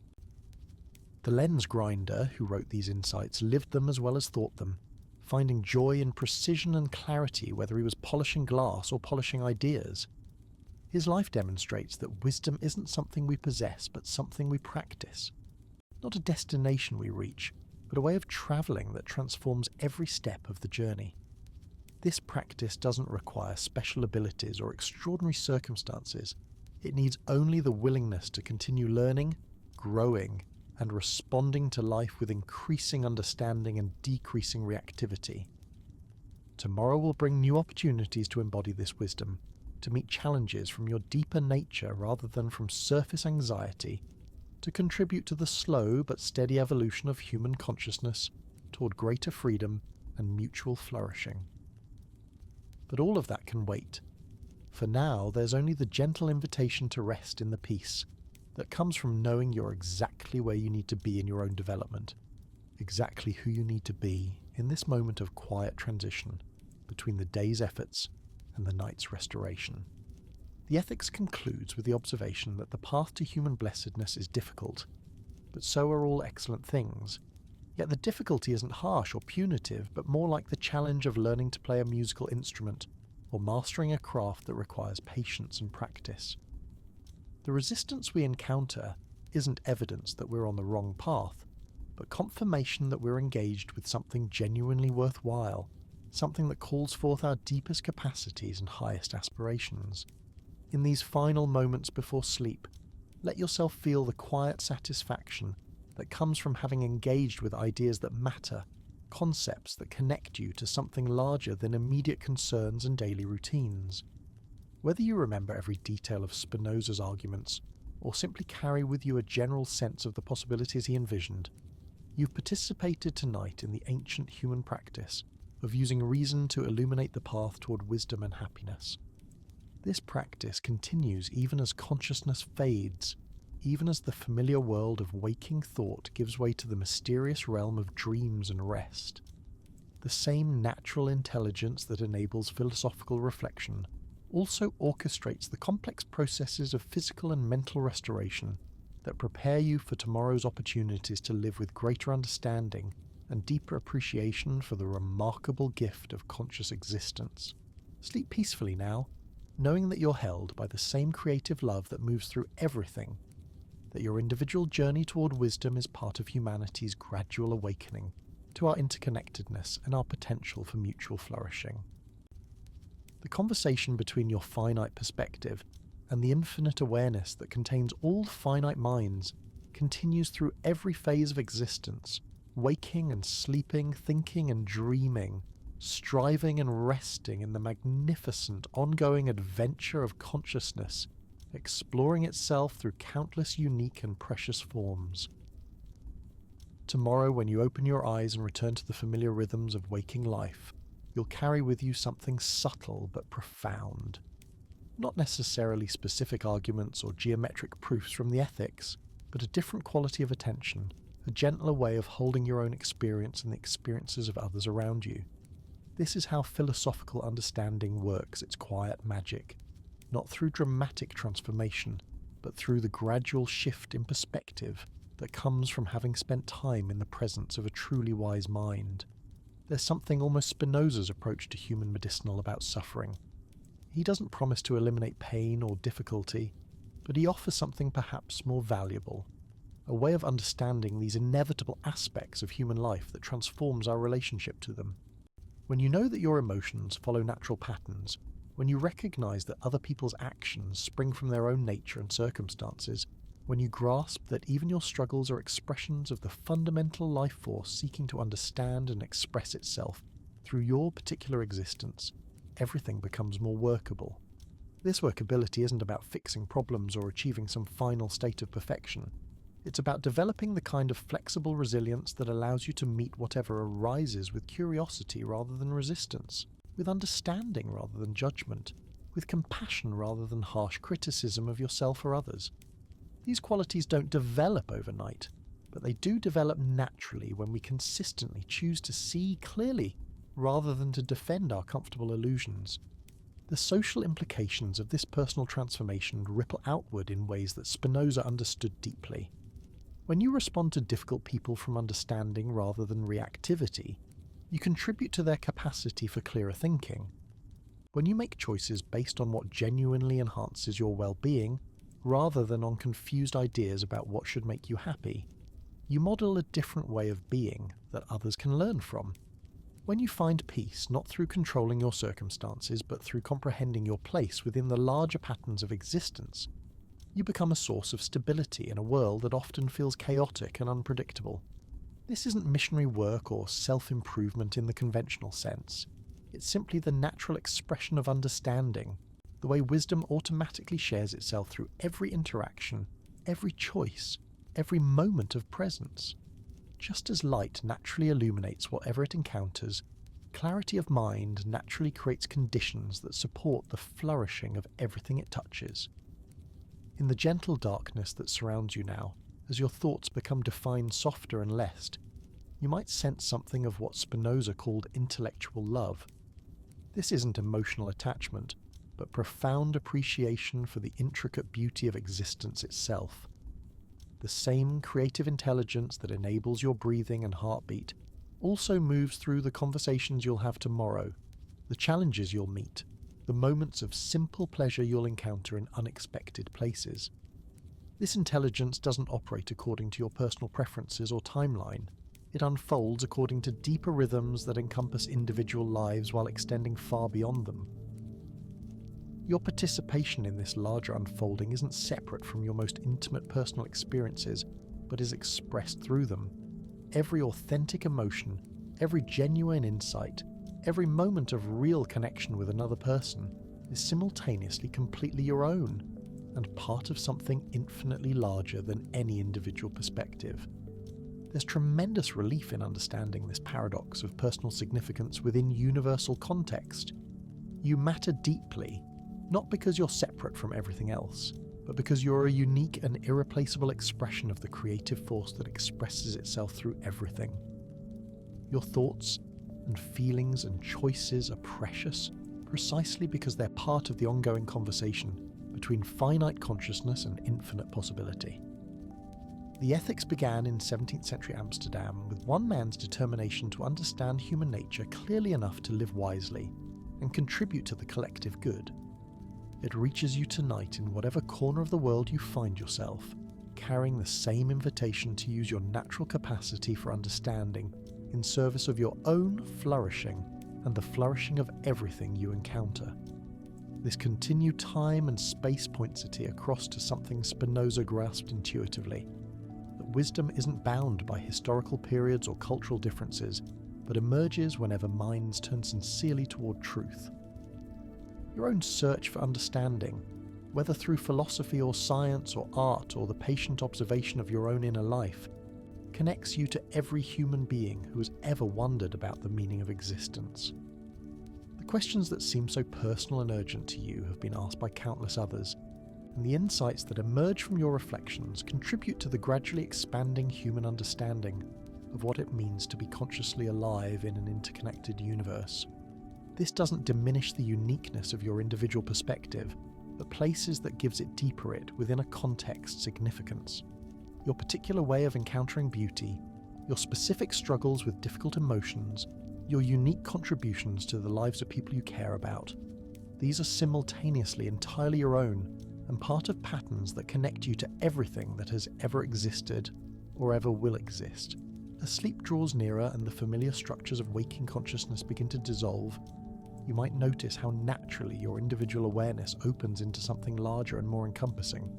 This opening isn't a loss of identity, but a recognition of the identity you've always had beneath the surface drama of hopes and fears, desires and disappointments. You're both the wave and the ocean, both the note and the symphony, both the unique perspective and the awareness within which all perspectives arise and pass away. The dreams that come tonight will be part of this same process of exploration and integration. In the fluid world of sleep, consciousness plays freely with patterns and possibilities, creating new connections and revealing hidden relationships between different aspects of your experience. Sometimes these nocturnal adventures offer direct guidance for waking challenges. More often, they contribute to the subtle reorganization of understanding that supports tomorrow's capacity for clearer thinking and more skillful action. But even dreamless sleep serves the larger purpose of renewal and restoration. When consciousness withdraws from its usual focus on particular objects and concerns, the deeper patterns of wisdom have space to strengthen and clarify themselves. The insights you've encountered tonight about the nature of emotions, the possibility of freedom, the connection between individual and collective well-being, these understandings continue their quiet work of transformation, even when you're not consciously attending to them. This is perhaps the most remarkable aspect of Spinoza's vision. Its recognition that transformation happens not through heroic effort, but through the natural unfolding of the understanding when confusion and resistance are gradually released. Like a plant that grows toward light without conscious intention, human consciousness naturally develops toward greater wisdom and compassion when the obstacles of inadequate ideas are slowly removed. Tonight, as sleep finally claims you, carry with you this gentle truth from Spinoza's ethics. You are not separate from the wisdom you seek, but are wisdom itself, awakening to its own nature through your unique perspective. His geometric proofs and careful definitions all pointed toward this simple recognition. That understanding, love, and joy are not achievements to pursue, but expressions of what you already are when confusion falls away like morning mist. Rest now in the quiet certainty that tomorrow's challenges will meet you with new resources, not because you've memorized philosophical arguments, but because you've touched something deeper, the recognition that you belong here, woven into the same creative intelligence that moves through stars and stones and every sleeping breath. Sweet dreams, knowing that even in rest, you remain a precious note in the infinite symphony of existence, exploring itself through countless forms.